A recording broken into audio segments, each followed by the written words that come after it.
আচ্ছা, রাকিবুল ভাই আপনি স্টার্ট করেন।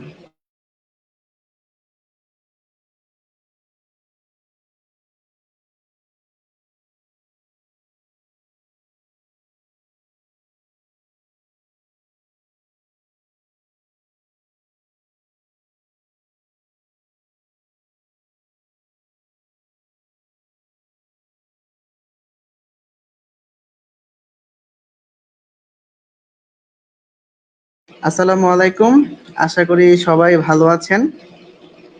আমাকে কি ক্লিয়ার দেখা যাচ্ছে? একটু রেসপন্স করবেন। আর আমাকে আমার ভয়েস থেকে আপনি ক্লিয়ার শুনতে পাচ্ছেন? একটু রেসপন্স করবেন। কে কোন জায়গা থেকে দেখছেন একটু আমাকে জানিয়ে দিন। আজকের এই লাইভে আমি হোস্ট হিসেবে থাকছি, আমি মাহাতাব আজমিন রিফাত। ইভেন আমার সাথে আরো দুজন গেস্ট হোস্টিং থাকছে, তারা হচ্ছে এমডি রাকিবুল ইসলাম এবং সারোয়ার আহমেদ। তো আজ এই সেশনে টোটালি আমরা আমরা তিনজন থাকছি, একদম শেষ পর্যন্ত আপনাদের সাথে চলবে জমজমা একটা আড্ডা। তো দেখতে থাকুন। আজকের এই সেশনটা হচ্ছে জাতীয় বিশ্ববিদ্যালয় থেকে কিভাবে ঢাকা ইউনিভার্সিটির আইবিএ ফ্যাকাল্টিতে আপনাদের জার্নিটা শুরু করবেন এবং বিস্তারিত আজকের এই সেশনটা থাকবে।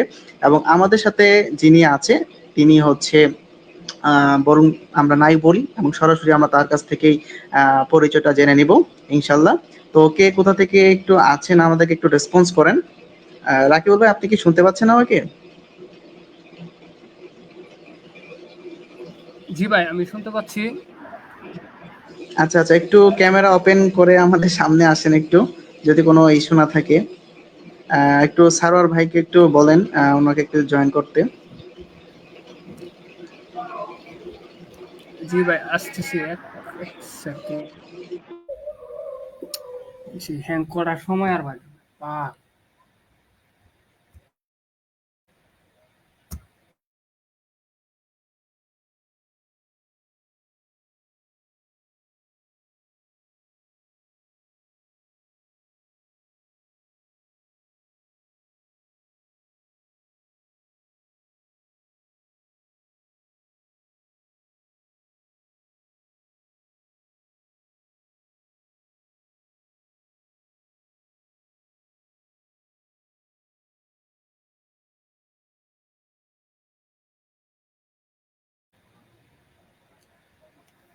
রিফাত ভাই একটু ক্লিয়ার করবেন, আমাকে ঠিক মতো শোনা যাচ্ছে কিনা?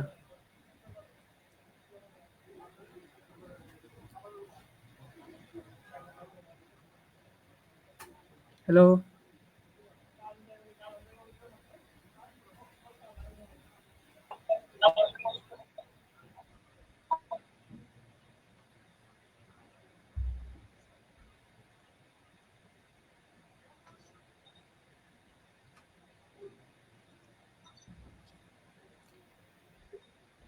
ভাই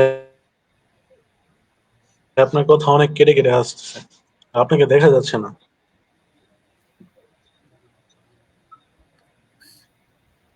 মাহতাব ভাই কি আছেন?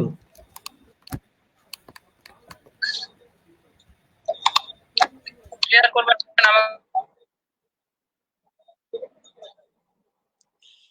আপনার কথা অনেক কেটে কেটে আসতেছে, আর আমরা আপনাকে দেখতে পাচ্ছি না।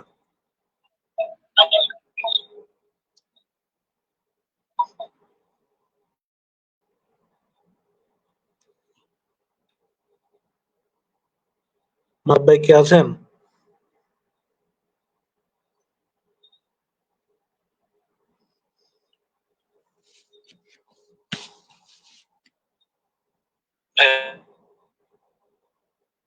আপনার কথা অনেক কেটে কেটে আসতেছে, আপনাকে দেখা যাচ্ছে না।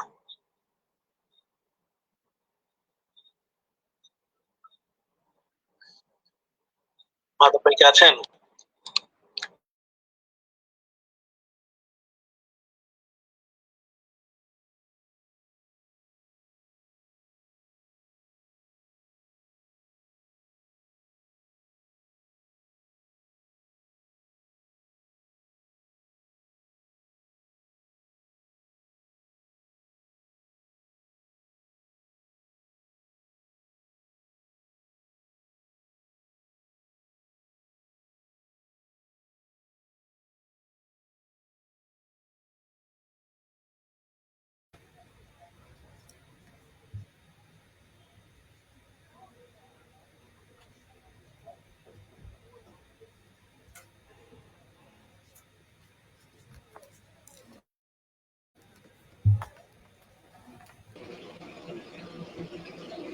That's good.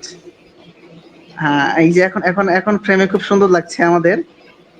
সারোয়ার ভাই, আপনি হচ্ছে একটু ক্যামেরাটা অন করেন।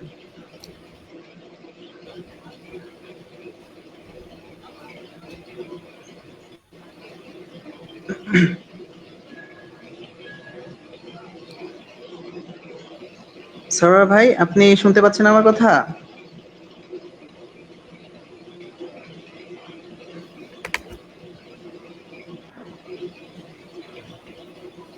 মেবি সার্ভার বার নেট ইস্যু হচ্ছে।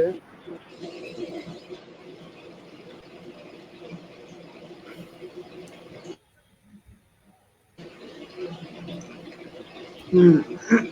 সারোয়ার ভাই, ক্যামেরাটা অন করেন।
আচ্ছা, রাকিবুল ভাই, আপনি হচ্ছে ল্যাপটপ থেকে আপনি টাইটেলটা হচ্ছে যে এনইউ টু ডিউ আইবিএ লিখে দেন।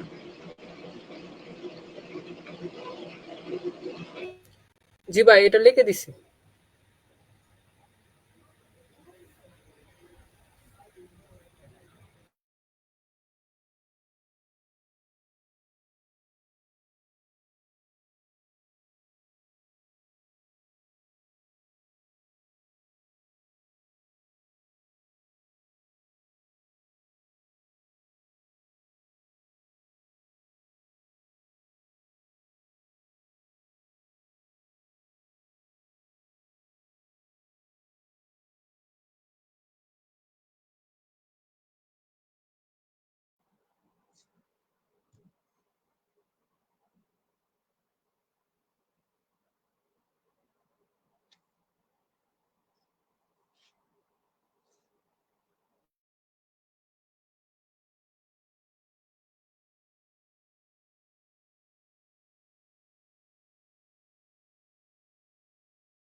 আমার সাউন্ড শুনতে পাচ্ছেন? জি ভাইয়া, ক্লিয়ার। ওকে। আসসালামু আলাইকুম ভাইয়া, ভালো আছেন ভাইয়া? ওয়ালাইকুম আসসালাম। কি অবস্থা ভাই, ভালো আছেন? জি আলহামদুলিল্লাহ ভাইয়া। আমার এখানে ক্যামেরা কি ক্লিয়ার? জি ভাই, ক্লিয়ার, আপনাকে স্পষ্ট দেখা যাচ্ছে। ওকে।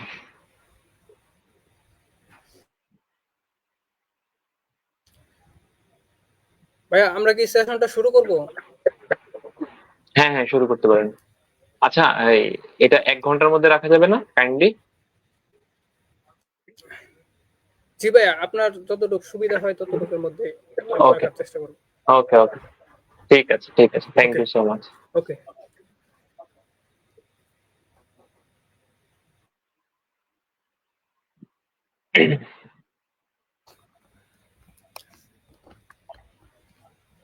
আসসালামু আলাইকুম সবাইকে, শুভ সন্ধ্যা। আমি মোহাম্মদ রকিবুল হাসান, আজকের এই সেশনে হোস্ট হিসেবে সারাক্ষণ আছি আপনাদের সাথে, এবং আমার সাথে আছেন সারোয়ার আহমেদ ভাইয়া। আমি এখন আপনাদের সাথে পরিচয় করিয়ে দিচ্ছি আজকের সেশনের সম্মানিত গেস্ট আব্দুল্লাহ ভাইয়াকে, যিনি বর্তমানে ঢাকা বিশ্ববিদ্যালয়ের এমবিএ বিভাগে মার্কেটিংয়ে এমবিএ করছেন। সো ভাইয়া, আপনার জার্নিটা যদি আমাদের সাথে একটু শেয়ার করতেন। ওকে, আসসালামু আলাইকুম সবাইকে, আমি আব্দুল্লাহ বলছি। আমি ন্যাশনাল ইউনিভার্সিটি থেকে বিবিএ কমপ্লিট করার পরে আইবিএ থেকে এমবিএ করছি। কারেন্টলি 66 ব্যাচে আছি। তো আমার জার্নি বলতে, আমি আইবিএ এর নামটা প্রথম শুনেছিলাম হচ্ছে বিবিএ এর থার্ড ইয়ারের পরে, ক্লোজ টু ফোর্থ ইয়ার শুরুর দিকে আর কি। মানে আমি এই ব্যাপারটা জানি, এর আগ পর্যন্ত আমার কোনো ধারণা ছিল না।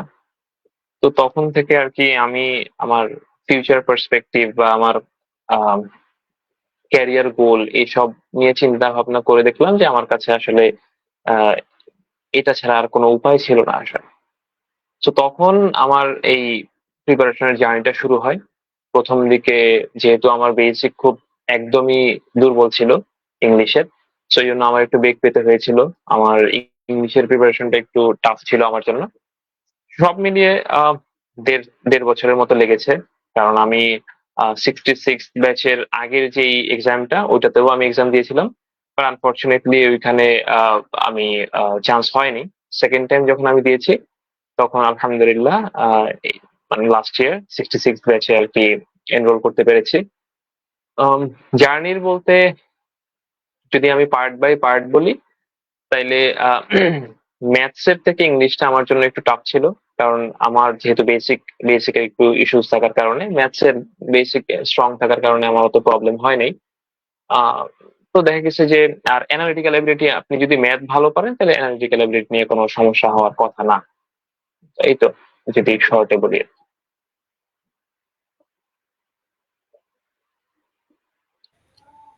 জি, ধন্যবাদ ভাইয়া।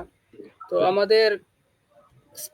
কিছু আমাদের যে দর্শকদের জন্য কিছু স্পেসিফিক কোশ্চেন আমরা রেখেছি, তার মধ্যে আমি জি, জি, কয়েকটা আপনার সুযোগ যদি সুযোগ হয় কয়েকটা কোশ্চেন আমি করব। এর মধ্যে প্রথম কোশ্চেন আচ্ছা, হলো ভাইয়া, যে জাতীয় বিশ্ববিদ্যালয়ের ডিগ্রিধারী যারা আছে তাদেরকে যে আইবিএ হ্যাঁ। ভর্তি হওয়ার জন্য বিশেষ কোনো ধরনের কি শর্ত দেওয়া হয়? তাদের ভর্তির জন্য কোনো শর্ত আছে কিনা? না, এমন কোনো শর্ত নাই। আইবি এর অ্যাডমিশন টেস্টের জন্য সবাই ইকুয়াল অপরচুনিটিস পাবে, এক্সাম হলেও সবাই ইকুয়াল অপরচুনিটিস পাবে, এবং রেজাল্ট ইভ্যালুয়েশনের সময় সবাই ইকুয়াল অপরচুনিটিস পাবে। এখানে আলাদাভাবে কোনো ইউনিভার্সিটির জন্য আলাদা কোনো কোটা বা এরকম কোনো কিছুই নাই। আপনার রেজাল্ট যদি 2.5 হয়, 2.5 অথবা 2.5 এর অ্যাবাভ, তাহলে আপনি মানে অ্যাডমিশন টেস্টের জন্য আপনি ফর্ম ফিল আপ করতে পারবেন। আর ফর্ম ফিল আপ একবার করতে পারলে এরপরে সবাই ইকুয়াল। এখানে রেজাল্ট বা এইচএসসি এসএসসি এর অ্যাডমিশন টেস্টের রেজাল্ট, এরকম কোনো ধরনের আগের কোনো রেজাল্ট নিয়ে আপনার ইভ্যালুয়েশন হয় না। এখানে শুধুমাত্র এক্সাম হলে যেই পারফরমেন্স, ওইটার উপরই বেস করে সবকিছু হয়। সো এখানে জাতীয় বিশ্ববিদ্যালয় হোক বা যে কোনো বিশ্ববিদ্যালয় হয়, সবাই ইকুয়াল অপরচুনিটিস পাবে। জি ভাই, অসংখ্য ধন্যবাদ ভাই। আচ্ছা ভাইয়া, যে ঢাকা বিশ্ববিদ্যালয়ের আইবিএ তে ভর্তির জন্য কোনো বয়স সীমা নির্ধারণ করা আছে কিনা? না, কোনো বয়স সীমা নাই। তবে আপনি এখানে 3 ধরনের এমবিএ আছে। প্রথম দুইটা হচ্ছে রেগুলার এমবিএ, আর একটা হচ্ছে এক্সিকিউটিভ এমবিএ। তো রেগুলার এমবিএ এর মধ্যে দুইটা ভাগ, একটা হচ্ছে ফুল টাইম এমবিএ, আর একটা হচ্ছে part time MBA. So regular MBA কারা করে? যারা আইদার কোনো জবে ইনক্লুডেড নাই, তারা করতে পারে, অথবা নতুন জবে জয়েন করেছে এমন কেউ রেগুলার এমবিএ করতে পারে। সো রেগুলার এমবিএ এর যে দুইটা পার্ট, একটা হচ্ছে ফুল টাইম আর একটা হচ্ছে পার্ট টাইম। ফুল টাইমের ক্লাস হয় সকালবেলা, তো সপ্তাহে 4 দিন ক্লাস থাকে, শনি রবি সোম বুধ বৃহস্পতি, এই 4 দিন ক্লাস থাকে হচ্ছে ফুল টাইম এমবিএ এর। আর পার্ট টাইম এমবিএ তে সপ্তাহে 3 দিন সর্বোচ্চ ক্লাস থাকে এবং রাতে 7টা থেকে 10:30 বা 9টা 9:30 পর্যন্ত ক্লাস হয়। সো এটা হচ্ছে দুইটাই হচ্ছে রেগুলার এমবিএ। তো রেগুলার এমবিএ এর দুইটা পার্ট, একটা হচ্ছে ফুল টাইম আর একটা হচ্ছে part time. So part time কারা করবে? যারা জবে আছে তারা হচ্ছে পার্ট টাইম করবে, সন্ধ্যার পরে ক্লাস, সপ্তাহে 3 দিন। আর যারা ফুল টাইম তারা হচ্ছে কোনো জবে নাই, তারা ফুল টাইম এমবিএ করতে পারে। ঠিক আছে। আর একটা হচ্ছে এক্সিকিউটিভ এমবিএ, যেটাকে আমরা ইএমবিএ বলি। তো আমরা সাধারণত অন্যান্য ইউনিভার্সিটির ইএমবিএ গুলা হচ্ছে ইভিনিং এমবিএ, বাট আইবি এর ইএমবিএ টা হচ্ছে এক্সিকিউটিভ এমবিএ। সো এই ইএমবিএ এর জন্য আপনার 5 বছরের এক্সপেরিয়েন্স লাগবে। ঠিক আছে, 5 বছরের এক্সপেরিয়েন্স ছাড়া ইএমবিএ এর জন্য এক্সাম দেওয়া যাবে না। আর ইএমবিএ এর এক্সাম প্যাটার্নও ভিন্ন, আর রেগুলার এমবিএ এর এক্সাম প্যাটার্ন ভিন্ন। যদি আপনার চাকরির বয়স সীমা হয় 1, 2, 3, 4 বছর, তাহলে আপনার রেগুলার এমবিএই করতে হবে। আপনার এক্সিকিউটিভ এমবিএ করতে হলে আপনার 5 বছরের এক্সপেরিয়েন্স লাগবে।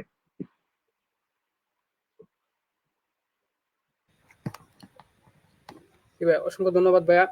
ভাইয়া, আমার পরবর্তী কোশ্চেনটা হলো যে আইবিএ ভর্তির আবেদন প্রক্রিয়া কি অনলাইনে সম্পন্ন করতে হয় নাকি ইউনিভার্সিটিতে গিয়ে অন্য কোনো পদ্ধতি অবলম্বন করে এটা করতে হয়? না না, সম্পূর্ণ অনলাইন। আপনি যখন ছাড়বে, সার্কুলার দিবে, তো সার্কুলার আপনি আইবি এর ওয়েবসাইটেই পাবেন। জাস্ট iba.du লিখে সার্চ দিলেই আপনি আইবি এর ওয়েবসাইট ফার্স্টেই পেয়ে যাবেন। সো আইবি এর ওয়েবসাইটে গেলে ওইখানে যে সার্কুলার দেওয়া থাকে, সার্কুলারের মধ্যে সবকিছু ডিটেইলে বলা থাকে যে কিভাবে আপনি ফর্ম ফিল আপটা করবেন বা কি প্রসিডিউর মেনটেন করবেন, সবকিছু ডিটেইলে বলা থাকে। এখানে অফলাইনের কোনো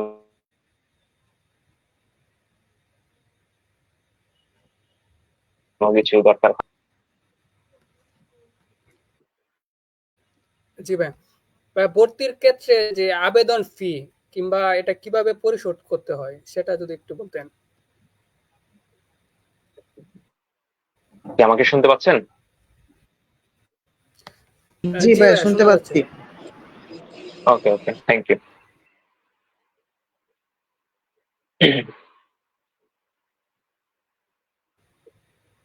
জি, নেক্সট ভাইয়া, কোয়েশ্চেন প্লিজ। ভর্তির ক্ষেত্রে যে জি জি ভাইয়া, আমাকে কি শুনতে পাচ্ছেন? হ্যাঁ হ্যাঁ, শুনতে পাচ্ছি এখন। জি ভাইয়া, ভর্তি পরীক্ষার যে আবেদন ফি হুম সেটা কত হুম মধ্যে হতে পারে এবং সেটা কিভাবে পরিশোধ করতে হয়? এটা 2020 টাকা হয়তো বা পে করতে হয় এখন। আমার এক্স্যাক্টলি মনে নেই, 2000 সামথিং হবে আর কি। 2000 সামথিং। এটা ওই পেমেন্ট মেথড, আপনি যখন ফর্ম ফিল আপ করবে কেউ, ফর্ম ফিল আপের লাস্টে নিচে পেমেন্ট অপশনস থাকে, ওইখানে অনলাইনেই পেমেন্টটা করা লাগে আর কি। ঠিক আছে, বিকাশ পেমেন্টেরও অপশন থাকে। ওই 2000 সামথিং টাকা পে করতে হয়। 2022 হইতে পারে, জি ভাই, এক্স্যাক্টলি মনে নেই আর কি। জি, অসংখ্য ধন্যবাদ ভাইয়া। ভাইয়া, আমার পরবর্তী কোশ্চেন হলো জাতীয় বিশ্ববিদ্যালয়ের বিভিন্ন বিভাগের শিক্ষার্থীরা যে এমবিএ পরীক্ষায় অংশ নেয়, তাদের কি কোনো নির্দিষ্ট বিভাগে পছন্দ অনুযায়ী ভর্তি হওয়ার কোনো সুযোগ আছে কিনা? আচ্ছা, মানে পছন্দ বলতে এখানে মেজর সিলেকশনের কথা বলছেন, রাইট? এখানে কোনো সাবজেক্টের উপর মেজর করা জি যায় ভাইয়া। কিনা? ব্যাপারটা হচ্ছে আইবি এর এমবিএ টার মধ্যে জি 4টা সেমিস্টার। তো 4টা সেমিস্টারের 3টা সেমিস্টার সবাই একত্রে পড়বে, সবাই একত্রে যে মিক্সচার যে সাবজেক্ট গুলো আছে, কিছু কোর সাবজেক্ট থাকে, কিছু বেসিক সাবজেক্ট থাকে। সো এই প্রথম 3টা সেমিস্টারের মধ্যে 15টা কোর্স থাকে, এই 15টা কোর্স সবার ইকুয়াল। লাস্ট সেমিস্টারে, 4th সেমিস্টারে আপনাকে মেজর সিলেকশনের অপরচুনিটি দেওয়া হয়। সো আপনি লাস্ট সেমিস্টারে আপনি মেজর সিলেকশন বলতে আপনি থার্ড সেমিস্টারও করতে পারেন। অ্যাকচুয়ালি থার্ড সেমিস্টারে আপনার মেজরের একটা কোর্স থাকবে। সো কিন্তু আপনি যদি পার্ট টাইমে থাকেন তাহলে হয়তো বা লাস্ট সেমিস্টারে করতে হয়। তো যেটা হচ্ছে যে আপনি মেজর সিলেকশনের সময় আপনি ফাইন্যান্স আর মার্কেটিং, এই দুইটা ফিক্সড, এই দুইটা নিতে পারবেন। এছাড়া যদি অন্য কোনোটা নিতে চান, যেমন আপনি এইচআর যদি নিতে চান অথবা সাপ্লাই চেইন যদি নিতে চান, তাহলে যেটা হয় একটা ন্যূনতম কোটা ফিল আপ করতে হয়, যে 12 জন বা 13 জন, একটা নির্দিষ্ট একটা ন্যূনতম সংখ্যা আছে, এতজন স্টুডেন্ট বা 12 জন বা 13 জন স্টুডেন্ট যদি ইন্টারেস্টেড থাকে ওই সাবজেক্টটা নেওয়ার জন্য, তাইলেই তারা সেটা প্রোভাইড করে। সাপোজ আমি সাপ্লাই চেইন নিতে চাই, এখন যদি আমি দেখি যে পুরা ব্যাচের মধ্যে সাপ্লাই চেইন নেওয়ার মতো আছে মাত্র 3 থেকে 4 জন, তখন এই 3 থেকে 4 জনের জন্য পুরা 4টা কোর্স, পুরা একটা সেমিস্টার 4টা কোর্স ই করা তাদের জন্য টাফ। ঠিক আছে, এই জন্য ন্যূনতম 12 থেকে 13 জন হইলে তখন ওই ওই সাবজেক্টটা প্রোভাইড করে। এছাড়া মার্কেটিং, ফাইন্যান্স, এই দুটাই হচ্ছে মেইনলি দেয়া হয়। আর এটা হচ্ছে লাস্ট সেমিস্টারে বা থার্ড সেমিস্টারে আপনি চুজ করতে পারবেন। জি ভাইয়া, ধন্যবাদ ভাইয়া। ভাইয়া, আমার পরবর্তী কোশ্চেন হলো যে আইবিএ ভর্তি পরীক্ষায় অংশগ্রহণের জন্য কোনো পূর্ব অভিজ্ঞতা, যেমন যে 4 বছর কিংবা 3 বছর জব এক্সপিরিয়েন্স চাই, সেটা কি প্রযোজ্য কিনা কিংবা প্রয়োজন না, এটা শুধুমাত্র এক্সিকিউটিভ আইবিএ এমবিএ এর পরীক্ষা ক্ষেত্রে। দেওয়ার জন্য? শুধু এক্সিকিউটিভ এমবিএ এর ক্ষেত্রে 5 বছরের একটা ব্যারিয়ার্স থাকে। এছাড়া ফুল টাইম এমবিএ এর ক্ষেত্রে কোনো এরকম ব্যারিয়ার্স নাই। আপনি গ্রাজুয়েশন কমপ্লিট হওয়া মানেই হচ্ছে আপনি এলিজিবল, গ্রাজুয়েশন কমপ্লিট হইতে হবে, এটাই হচ্ছে ব্যারিয়ার। এছাড়া কোনো ব্যারিয়ার নেই। কিন্তু আপনি যদি এক্সিকিউটিভ এমবিএ তে পরীক্ষা দিতে চান তাহলে আপনার 5 বছরের এক্সপেরিয়েন্স লাগবে। আচ্ছা ভাইয়া, এখানে আমার একটা প্রশ্ন ছিল। আপনি মেবি বলেছিলেন এক্সিকিউটিভ এমবিএ, এটা আসলে মূলত ভাইয়া কি, একটু যদি আমাদেরকে একটু ডিটেইলস বলতেন। এটা হচ্ছে যাদের এক্সপেরিয়েন্স 5 বছরের বেশি, ঠিক আছে, তো তাদের জন্য আলাদাভাবে একটা কোর্স আর কি। এটা মানে তারা যদি এমবিএ করতে চায়, তো শুধুমাত্র 5 বছরের বেশি সময় যারা জবের মধ্যে আছে তাদের জন্যই এক্সিকিউটিভ এমবিএটা। আর 5 বছরের কম যাদের চাকরির বয়স তাদের জন্য হচ্ছে ফুল টাইম এমবিএটা। মোরলেস কাছাকাছি সেম। তো এক্সিকিউটিভ এমবিএ তে হচ্ছে কোর্সের সংখ্যা কম, ক্রেডিট কম, আর ফুল টাইম এমবিএ তে ক্রেডিট বেশি বা সময় বেশি লাগে, এই আর কি। আচ্ছা, ধন্যবাদ ভাইয়া। তো মূলত ভাইয়া আইবিএ তে আপনার হচ্ছে মানে কয় ধরনের এমবিএ করা যায় আসলে টোটালি? 3 ধরনের এমবিএ, ফুল টাইম 2টা, রেগুলার এমবিএ 2টা, আর একটা হচ্ছে এক্সিকিউটিভ এমবিএ। তো রেগুলার এমবিএ এর মধ্যে 2টা পার্ট, ফুল টাইম আর পার্ট টাইম। তো ফুল টাইম হচ্ছে যারা কোনো জবে নাই তারা ফুল টাইম এমবিএ করতে পারে। পার্ট টাইম হচ্ছে যারা জবে আছে বাট জবের বয়স হচ্ছে 1, 2, 3, 4 বছর, তারা হচ্ছে পার্ট টাইম এমবিএ করবে, সপ্তাহে 3 দিন ক্লাস। আর ফুল টাইমের হচ্ছে সপ্তাহে 4 দিন ক্লাস। আর এক্সিকিউটিভ এমবিএ যারা তারা হচ্ছে ওই 5 বছর এক্সপেরিয়েন্স লাগবে, তাদের ক্লাসটা ভ্যারি করে, হয়তো বা সপ্তাহে 2 দিন হইতে পারে। আচ্ছা, ঠিক আছে ভাই, ধন্যবাদ ভাইয়া। তো ভাই আমরা আসলে মূলত যারা জাতীয় বিশ্ববিদ্যালয়ে পড়ি, নর্মালি আমরা দেখতেছি ভাই এই যে সার্কুলার গুলা, এগুলো আসলে সচরাচর ওয়েবসাইটে পাবলিশড হয় আবার হয়ও না। তা আমরা সেই ক্ষেত্রে এই ইনফরমেশন গুলো কোথা থেকে আমরা পেতে পারি? আচ্ছা, আইবি এর সার্কুলার আপনি নভেম্বরের দিকে, যেহেতু নভেম্বরের লাস্টে এক্সাম হয় অথবা ডিসেম্বরের শুরুতে এক্সাম হয়, তো নভেম্বরের শুরু থেকে যদি আপনি ওয়েবসাইটে খেয়াল রাখেন তো নভেম্বরের 10 তারিখের মধ্যেই আপনি পেয়ে যাবেন। এছাড়াও আপনি আইবি রিলেটেড অনেক ধরনের গ্রুপ আছে, যে কোনো একটা গ্রুপেও যদি আপনি অ্যাড থাকেন, অনেকগুলো গ্রুপ আছে IB related, IB preparation related অনেক গ্রুপ আছে। সবগুলা গ্রুপেই হচ্ছে যখন সার্কুলার পাবলিশ হয় উইদিন 1 আওয়ার আপনি সবগুলা গ্রুপেই ওই আইবি রিলেটেড পোস্ট গুলা পাবেন। ঠিক আছে, So, কেউ যদি এরকম চায় যে না সে হয়তো বা ওয়েবসাইটে সবসময় খেয়াল রাখতে পারবে না, সে ফেসবুকে সবগুলো গ্রুপের সাথে অ্যাড থাকলে এটা পেয়ে যাবে, ইনশাল্লাহ সমস্যা হবে না। আচ্ছা, ঠিক আছে ভাই। ভাই এখানে আমার আরেকটা প্রশ্ন ছিল, যেহেতু আমরা জাতীয় বিশ্ববিদ্যালয়ে পড়াশোনা করেছি বাংলা মিডিয়াম, আমাদের বাংলা মিডিয়ামে 4 বছর অতিবাহিত করতে হয়। তা আমাদের সেই ক্ষেত্রে আমরা আইবি এর জন্য আসলে মূলত কিভাবে প্রিপারেশন নিতে পারি? আচ্ছা কোনো কোচিং বা হচ্ছে যেহেতু এখানে প্রিভিয়াস ইয়ারের কোনো প্রশ্ন পাওয়া যায় না, সেক্ষেত্রে আমরা টোটাল একটু যদি আমাদেরকে একটু মানে বিস্তারিত বলতেন আর কি। আচ্ছা, প্রিভিয়াস ইয়ারের কোয়েশ্চেন পাওয়া যায় না, এটা হচ্ছে 2022 সালের পর থেকে। তো আপনি 2022-23 পর্যন্ত আপনি প্রিভিয়াস ইয়ারের কোয়েশ্চেন্স গুলা পাবেন। ইভেন এর পরেরও কিছু কোয়েশ্চেন্স আপনি পাবেন। সাপোজ আপনি, যেমন আমি 2024-এ পরীক্ষা দিয়েছি, তো 2024-এ পরীক্ষা দিয়ে বের হওয়ার সাথে সাথে কিছু কোয়েশ্চেন অনেকে আছে লিখে রাখছে, যে আমি দেখে আসছি, আমার এখনো মনে আছে, 1 ঘন্টা আগে পরীক্ষা দিয়ে আসছে, এখনো মনে আছে, ওগুলো আমি লিখে রাখলাম। এইভাবে কিছু কোয়েশ্চেন হচ্ছে কম্পাইল করে আপনি বিভিন্ন কোয়েশ্চেন ব্যাংক আছে ওইখানে আপনি পাবেন, যেগুলো আসলে তারা পাবলিশ করেনি বাট যারা পরীক্ষা দিয়ে আসছে তাদের মুখ থেকে শুনে শুনে লেখা হয়েছে। ঠিক আছে, এটা হচ্ছে 2022-এর পর থেকে। আর 22-এর আগ থেকে আপনি মানে 22-এর আগ পর্যন্ত আপনি সকল ধরনের মানে আইবি এর যত কোয়েশ্চেন আছে, ফুল টাইম, পার্ট টাইম, তারপরে এক্সিকিউটিভ এমবিএ, সকল কোয়েশ্চেন আপনি কোয়েশ্চেন ব্যাংক গুলোতে পেয়ে যাবেন। যে কোনো কোয়েশ্চেন ব্যাংক, বাজারের যে কোনো কোয়েশ্চেন ব্যাংক আপনি নিতে পারেন, যেটা আপনার কাছে ইজিয়ার মনে হয়। ঠিক আছে, এখানে সাইফোর্সের আছে, মেন্টরসের আছে, ক্যাপস্টোনের আছে। আপনি যে কোনো একটা নিবেন, নিয়ে আপনি এক্সাম মানে সলিউশন গুলো দেখবেন, এক্সপ্লেনেশন গুলো দেখবেন। যেটাতে আপনার এক্সপ্লেনেশন ইজিয়ার মনে হবে, যেটা আপনার জন্য মানে সুইটেবল মনে হবে, সেটাই আপনি নিবেন। ঠিক আছে? সো আপনি ফার্স্টেই কোয়েশ্চেন ব্যাংক কালেক্ট করতে হবে। কোয়েশ্চেন ব্যাংক কালেক্ট করে আপনি কিছু কোয়েশ্চেনের উপর আপনি এক্সাম দিবেন। কারণ কিছু কোয়েশ্চেনের উপর এক্সাম দিলে আপনি আইডিয়া করতে পারবেন যে আসলে আপনার ল্যাকিংসটা কোথায়। অনেকের আছে ম্যাথসে ল্যাকিংস থাকে, অনেকের ইংলিশে ল্যাকিংস থাকে। ঠিক আছে? সো এই ল্যাকিংস কোথায় সেটা বোঝার জন্য আপনার কয়েকটা এক্সাম দেওয়া দরকার। সাপোজ আপনি 2007 সালের একটা কোয়েশ্চেন নিয়ে আপনি বসলেন, আপনি এটা যেই টাইম ওইখানে দেওয়া থাকবে প্রশ্নের উপরে, ওই টাইমের মধ্যে আপনি সলভ করার চেষ্টা করেন। তাহলে আপনি সলভ পুরোটা করার পরে আপনি দেখবেন কয়টা ভুল গেল, কয়টা রাইট হইলো, বা যেগুলো ভুল যেতেছে ওগুলো কি আপনি বুঝে ভুল করছেন না না বুঝে ভুল করছেন। ঠিক আছে?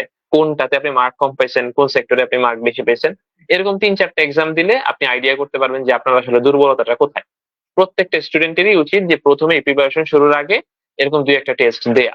বাসায় আপনি কোশ্চেন ব্যাংক থাকবে আপনার কাছে, আপনি কোশ্চেন গুলো সলভ করবেন, কোশ্চেন ব্যাংকের সলিউশনও থাকবে, পরে সলিউশন দেখবেন। আপনি নিজেকে নিজে জাজ করতে পারলেন আর কি, আপনার প্রবলেমটা কোথায় বা কোথায় আপনার উইকনেস আছে। তারপরে ওই যেই উইকনেস, ধরেন আপনার ম্যাথসে উইকনেস থাকলে আপনি ম্যাথে সময় বেশি দিবেন, ইংলিশে উইকনেস থাকলে ইংলিশে সময় বেশি দিবেন। ঠিক আছে? এই তো। এখানে কি মূলত ভাইয়া মানে কোথাও কি কোচিং বা এই টাইপের কিছু কি আপনি করেছিলেন, বা হচ্ছে কি আমরা মানে যারা জাতীয় বিশ্ববিদ্যালয় থেকে যাদের স্বপ্ন আইবি তে ভর্তি হতে চায়, তারা কি মানে কোনো কোচিং বা এরকম সাজেস্ট করতে পারেন কি আপনি? আচ্ছা, কোচিং আমার কাছে মনে হয় যে কোচিং করা ম্যান্ডেটরি না। কারণ হচ্ছে আপনার আইবি এর এক্সামের যে কোয়েশ্চেনটা, এইটা কোয়েশ্চেন তো কমন পড়বে না, রাইট? সো আপনি যদি প্রিপারেশন যখন নিবেন, সাপোজ আমি যদি ইংলিশের প্রিপারেশনটার কথা বলি, আপনি আইবি এর ইংলিশটা হচ্ছে আপনি মুখস্থ করে আপনি আইবি এর এক্সামটাতে পার পাবেন না। সাপোজ আপনি অনেকগুলো ওয়ার্ড মুখস্থ করলেন, অনেকগুলা ফ্রেজ এন্ড ইডিয়ম মুখস্থ করলেন, আপনি অনেকগুলা গ্রামার রুল মুখস্থ করলেন, তাইলেই যে আপনি আইবি এর কোয়েশ্চেনটা সলভ করে ফেলবেন, ব্যাপারটা এরকম না। আইবি এর ইংলিশ পোর্শনটা হচ্ছে কমিউনিকেটিভ ইংলিশ।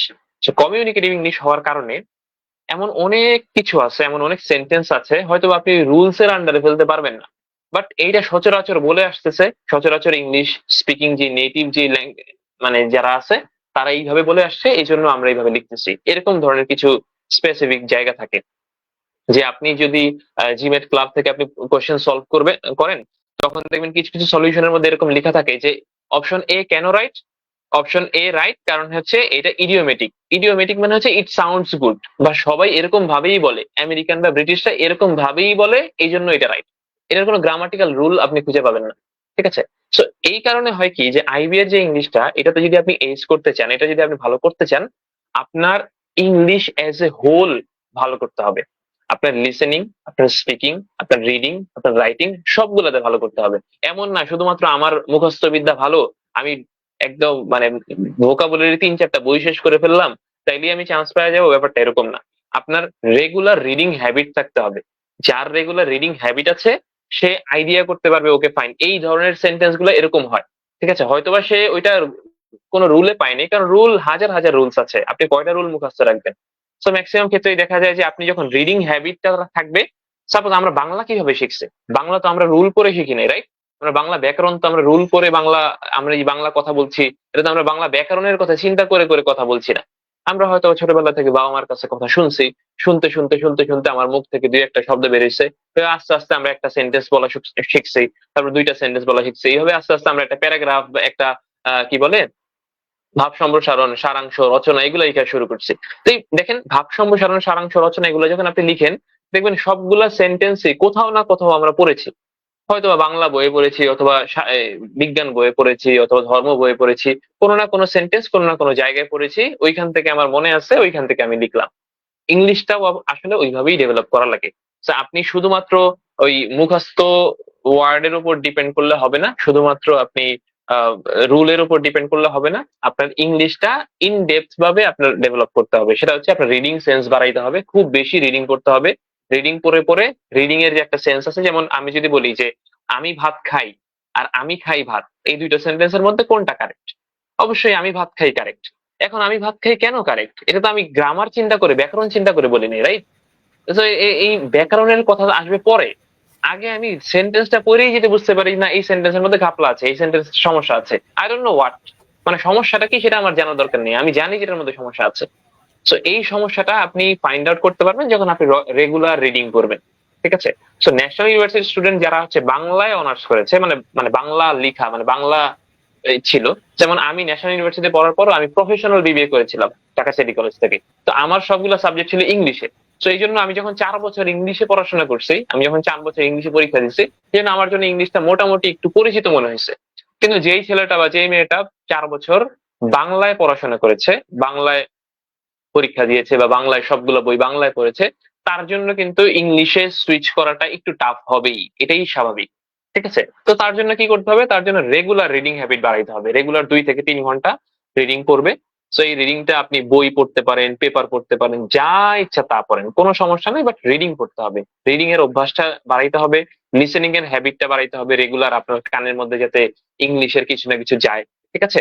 আপনি যাতে বিভিন্ন ধরনের ইংলিশের সেন্টেন্স গুলোর সাথে পরিচয় হইতে পারেন, মানে জাস্ট আপনার একটা সেন্টেন্স দেখে যাতে আপনার মনে হয় যে না এই টাইপের সেন্টেন্স আমি কোথাও না কোথাও পড়েছি অথবা কোথাও না কোথাও শুনেছি, তখন আপনার মানে আপনার প্রিপারেশন নেওয়াটা ইজিয়ার হয়, ঠিক আছে? আর যদি আপনি এমন হয় যে আপনার রেগুলার রিডিং হ্যাবিট নাই বা আপনি রেগুলার ইংলিশটাও শুনেন না, তখন আপনি শুধুমাত্র রুলস পড়ে অথবা শুধুমাত্র ভোকাবুলারি মুখস্থ করে আইবি এর এক্সামটা পার পাওয়াটা খুবই খুবই খুবই টাফ হবে। এমন অনেক স্টুডেন্ট আমি দেখেছি যে ওরা আসলে ওই গ্রামারের রুলস পড়ে নাই কোনো বই থেকে, বাট ওরা আইবিতে চান্স পাইছে। কিভাবে চান্স পাইছে? ওদের ওই বই পড়ার অভ্যাস ছিল, ওরা হয়তো ইংলিশ মুভিজ বা সিরিজ দেখতো, ওইগুলো দেখতে দেখতে শুনতে শুনতে অটোমেটিক্যালি তার ডেভেলপ হয়ে গেছে গ্রামারটা, ঠিক আছে? ওই আমি ভাত খাই আমি খাই ভাতের মতো, ও জানে না কেন ভুল, বাট ও জানে এটা ভুল, ঠিক আছে? জি, অসংখ্য ধন্যবাদ ভাইয়া। যেহেতু প্রস্তুতি নিয়ে কথা হচ্ছিল ভাইয়া, আমার কিছু প্রশ্ন ছিল যে প্রস্তুতি জি। ইংরেজির পাশাপাশি আর কি কি সাবজেক্টের উপরে যে এক্সাম হয়? আচ্ছা, 3টা সাবজেক্ট, একটা হচ্ছে math, English, analytical ability. So math তো আমরা ম্যাথ জেনারেল ম্যাথ, এখানে কোনো হায়ার ম্যাথের কোনো ম্যাথ আসে না, শুধু 9 10 এর ম্যাথ গুলো আসে, ঠিক আছে? 9 10 এর যে লাভ ক্ষতি সুদ এই ধরনের ম্যাথ যেগুলো আছে, তারপরে ওই চৌবাচ্চার ম্যাথ গুলা, ঠিক আছে? স্পিড, টাইম, ডিস্টেন্স, স্পিড এইগুলার ম্যাথ গুলা, ঐকিক নিয়মের ম্যাথ গুলা, number system, number related math গুলা, ওই জোর বিজোর, ইভেন অড এই ধরনের ম্যাথ গুলা, এই ম্যাথ গুলোই আসে, যেগুলো আমরা ধরেন বিসিএস এর জন্য পড়ি অথবা অন্যান্য জব এক্সামের জন্য পড়ি, ঠিক আছে? এই ধরনের ম্যাথ, বেসিক ম্যাথ আসে। ইংলিশের ক্ষেত্রে ইংলিশের গ্রামার রিলেটেড কোয়েশ্চেন আসে, তারপরে ভোকাবুলারি রিলেটেড কোয়েশ্চেন আসে, তারপরে প্যাসেজ আছে, প্যাসেজ 2টা প্যাসেজ আসে। আমরা 9 10 ইন্টার যে আমরা প্যাসেজ সিন কম্প্রিহেনশন বা আনসিন কম্প্রিহেনশন যে সলভ করেছিলাম, একটা কম্প্রিহেনশন থাকে, তার নিচে কয়েকটা এমসিকিউ থাকে, এই ধরনের কোয়েশ্চেন আসে। আর অ্যানালিটিক্যাল অ্যাবিলিটি একটু ডিফারেন্ট, বাট এটা একদম ইজি। অ্যানালিটিক্যাল অ্যাবিলিটি যে কোনো স্টুডেন্ট 1টা মাস সময় দিলে এনাফ, মোর দেন এনাফ। অ্যানালিটিক্যাল অ্যাবিলিটিতে পাস করা সবচেয়ে ইজিয়েস্ট, কারণ অ্যানালিটিক্যাল অ্যাবিলিটি হচ্ছে কাইন্ড অফ ধাঁধার মতো, ঠিক আছে? আপনাকে ধরেন বলে দিল যে এখানে 4টা ব্যক্তি আছে এ বি সি ডি, কিন্তু সিট আছে 5টা, ঠিক আছে? 5টা সিট আছে ধরেন 1 2 3 4 5, 5টা সিটের মধ্যে 5 নাম্বার সিটটা হচ্ছে জানলার পাশে, 3 নাম্বার আর 4 নাম্বার সিটটা একত্রে লাগানো, আর 1 নাম্বার আর 2 নাম্বার সিটটা হচ্ছে সেপারেট। তারপরে আপনাকে কিছু কন্ডিশনস দিয়ে দিবে যে 4 ব্যক্তি মানে এ বি সি ডি, যে 4জন ব্যক্তি, যে এ সে স্মোক করে, যে বি সে বেশি কথা বলে, যে সি তার হচ্ছে আরেকজন মানে একা থাকতে পছন্দ করে, তো এরকম কিছু কন্ডিশনস দিয়ে দিবে। তার ওই কন্ডিশন অনুসারে আপনি কোন ব্যক্তিটা কোন চেয়ারে বসবে এই ধরনের এই টাইপের ধাঁধা থাকে। সো অ্যানালিটিক্যাল অ্যাবিলিটি নিয়ে কারো মানে প্রবলেম হবে এটা আমার মনে হয় না, কারণ কেউ যদি 1টা মাস প্রিপারেশন নেয়, 1টা মাস যদি প্রবলেম সলভ করে অ্যানালিটিক্যাল অ্যাবিলিটি, তাহলে তার কোনো অ্যানালিটিক্যাল অ্যাবিলিটির কোনো সমস্যা বাকি থাকবে না। মেইন ইস্যুস হয় ম্যাথ আর ইংলিশ নিয়ে, কারো ম্যাথসে সমস্যা হয় কারো ইংলিশে সমস্যা হয়, এটা নিয়ে কম্প্রিহেন্সিভ প্রিপারেশন নিতে হবে। জি ভাইয়া, যেহেতু বলছিলেন যে ম্যাথ নিয়ে সমস্যা হয়, ম্যাথ কিংবা ইংরেজি, তো ম্যাথের ক্ষেত্রে কোন কোন কোশ্চেন গুলাকে বেশি প্রাধান্য দেওয়া হয়, কোন কোন অংশের কোশ্চেন গুলা? ওকে, এক সেকেন্ড, একটু চ্যাপ্টার গুলা নাম বলি, তাহলে হয়তোবা স্টুডেন্টদের জন্য ইজিয়ার হবে। ফার্স্ট হচ্ছে নাম্বার সিস্টেম। নাম্বার সিস্টেম চ্যাপ্টারটা থেকেই 3 থেকে 4টা কোশ্চেন থাকে, ঠিক আছে? নাম্বার সিস্টেম, তারপরে percentage, profit loss, inequalities, ratios and proportion, time, distance, speed, work problem, mixture, set, তারপর হচ্ছে জিওমেট্রি। এই যে 10টা বা 11টা চ্যাপ্টারের নাম বললাম, এই 10টা বা 11টা চ্যাপ্টার যদি কেউ পড়ে তাহলে আর কোনো চ্যাপ্টার পড়া লাগবে না ইনশাল্লাহ। এগুলো থেকেই কোশ্চেন আসে, কারণ কোয়েশ্চেন তো হয় 25টা থেকে 30টার মতো। তো দেখা যায় যে আপনার পাস মার্ক থাকে 40% থেকে 60%, এটা ভ্যারি করে। ঠিক আছে, পাস মার্কটা নামতে নামতে 40%-এও নামতে পারে, আবার উঠতে উঠতে 60%-এও যাইতে পারে। ইট ডিপেন্ডস অন পুরা স্টুডেন্ট কত ভালো করছে। সবাই মিলে যদি খারাপ করে ওই ওই ম্যাথস এর মধ্যে, তাহলে পাস মার্কটা কমে যায়। আর সবাই যদি ম্যাথসে ভালো করে তাহলে পাস মার্কটা একটু উঠে যায়। ঠিক আছে, তো পাস মার্ক যদি আমরা ধরে নেই যে 30-এ পাস মার্ক যদি 14 বা 12 এই ধরনের হয়, যেমন লাস্ট 3টা বা 4টা ইনটেকে ম্যাথস এর পাস মার্ক ছিল 7 বা 8 এরকম। ঠিক আছে, সো 7-8 পাস মার্ক যদি থাকে, আমরা যদি ধরে নেই যে 12তে পাস মার্ক, তার মানে আপনার 30টা বা 25টা ম্যাথস এর মধ্যে আপনার 12টা জাস্ট আনসার করা লাগতেছে, 12টা জাস্ট আপনার রাইট আনসার করতে হচ্ছে। তো আপনি যে আমাকে যে 11টা চ্যাপ্টারের নাম বললাম, এই 11টা চ্যাপ্টারের নাম বললে আপনি ইজিলি মানে 20 থেকে 22টা কোয়েশ্চেন এই চ্যাপ্টার গুলোর মধ্যেই পাবেন। সো 20 থেকে 22টা কোয়েশ্চেনের মধ্যে আপনি 12-14টা এমনিতেই আনসার করা উচিত, আনসার করতে পারা উচিত আর কি। জি ভাইয়া। ভাইয়া, যে গণিতের যে সেকশনটা থাকে সেখানে কি মিডিয়াম মানের কোশ্চেন হয় নাকি অ্যাডভান্স লেভেলের কোশ্চেন হয়?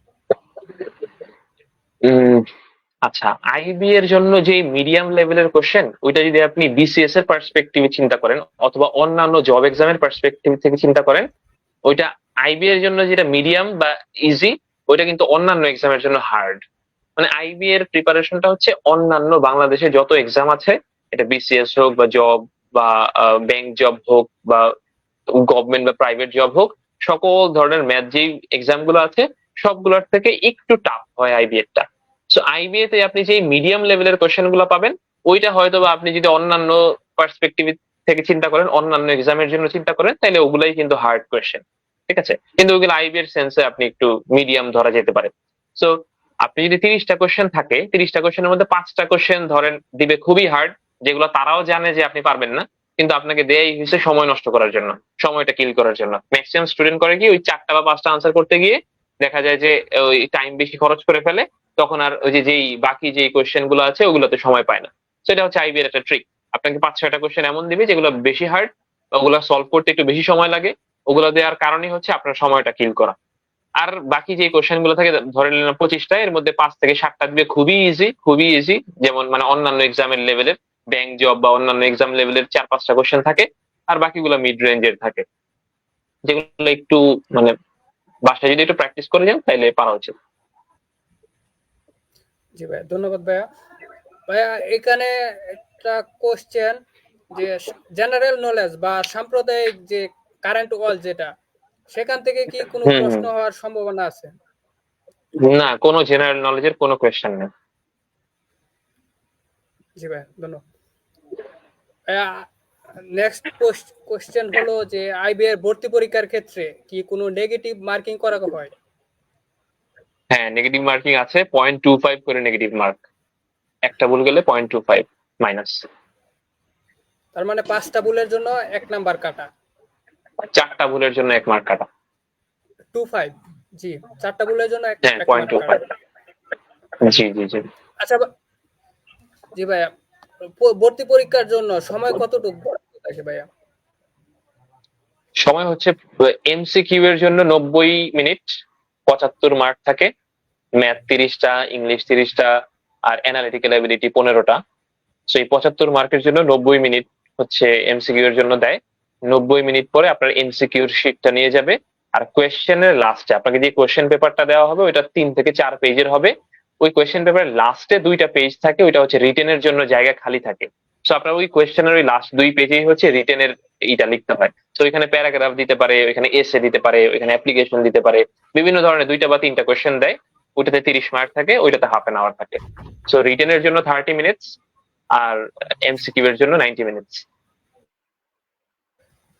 আচ্ছা, এখানে ভাইয়া যে বিষয়টা হচ্ছে মানে এক্সামটা কি আপনার এমসিকিউ প্লাস রিটেন দুইটা কি একসাথে একই দিনে হয় নাকি আলাদা আলাদা হয়? হ্যাঁ, একই দিনে, একই দিনে, একই দিনে। আপনি প্রথমে যাওয়ার পরে আপনাকে এমসিকিউ কোশ্চেন দেওয়া হবে, আর হচ্ছে এমসিকিউ এর শিট দেওয়া হবে যেখানে আপনি বৃত্ত ভরাট করবেন।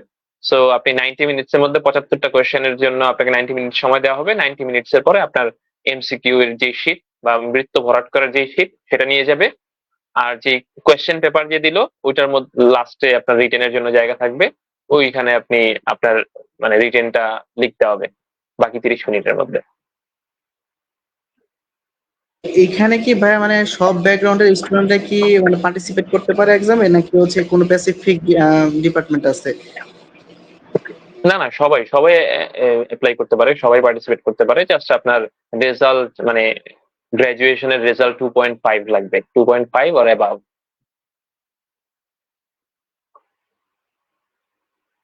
ঠিক আছে।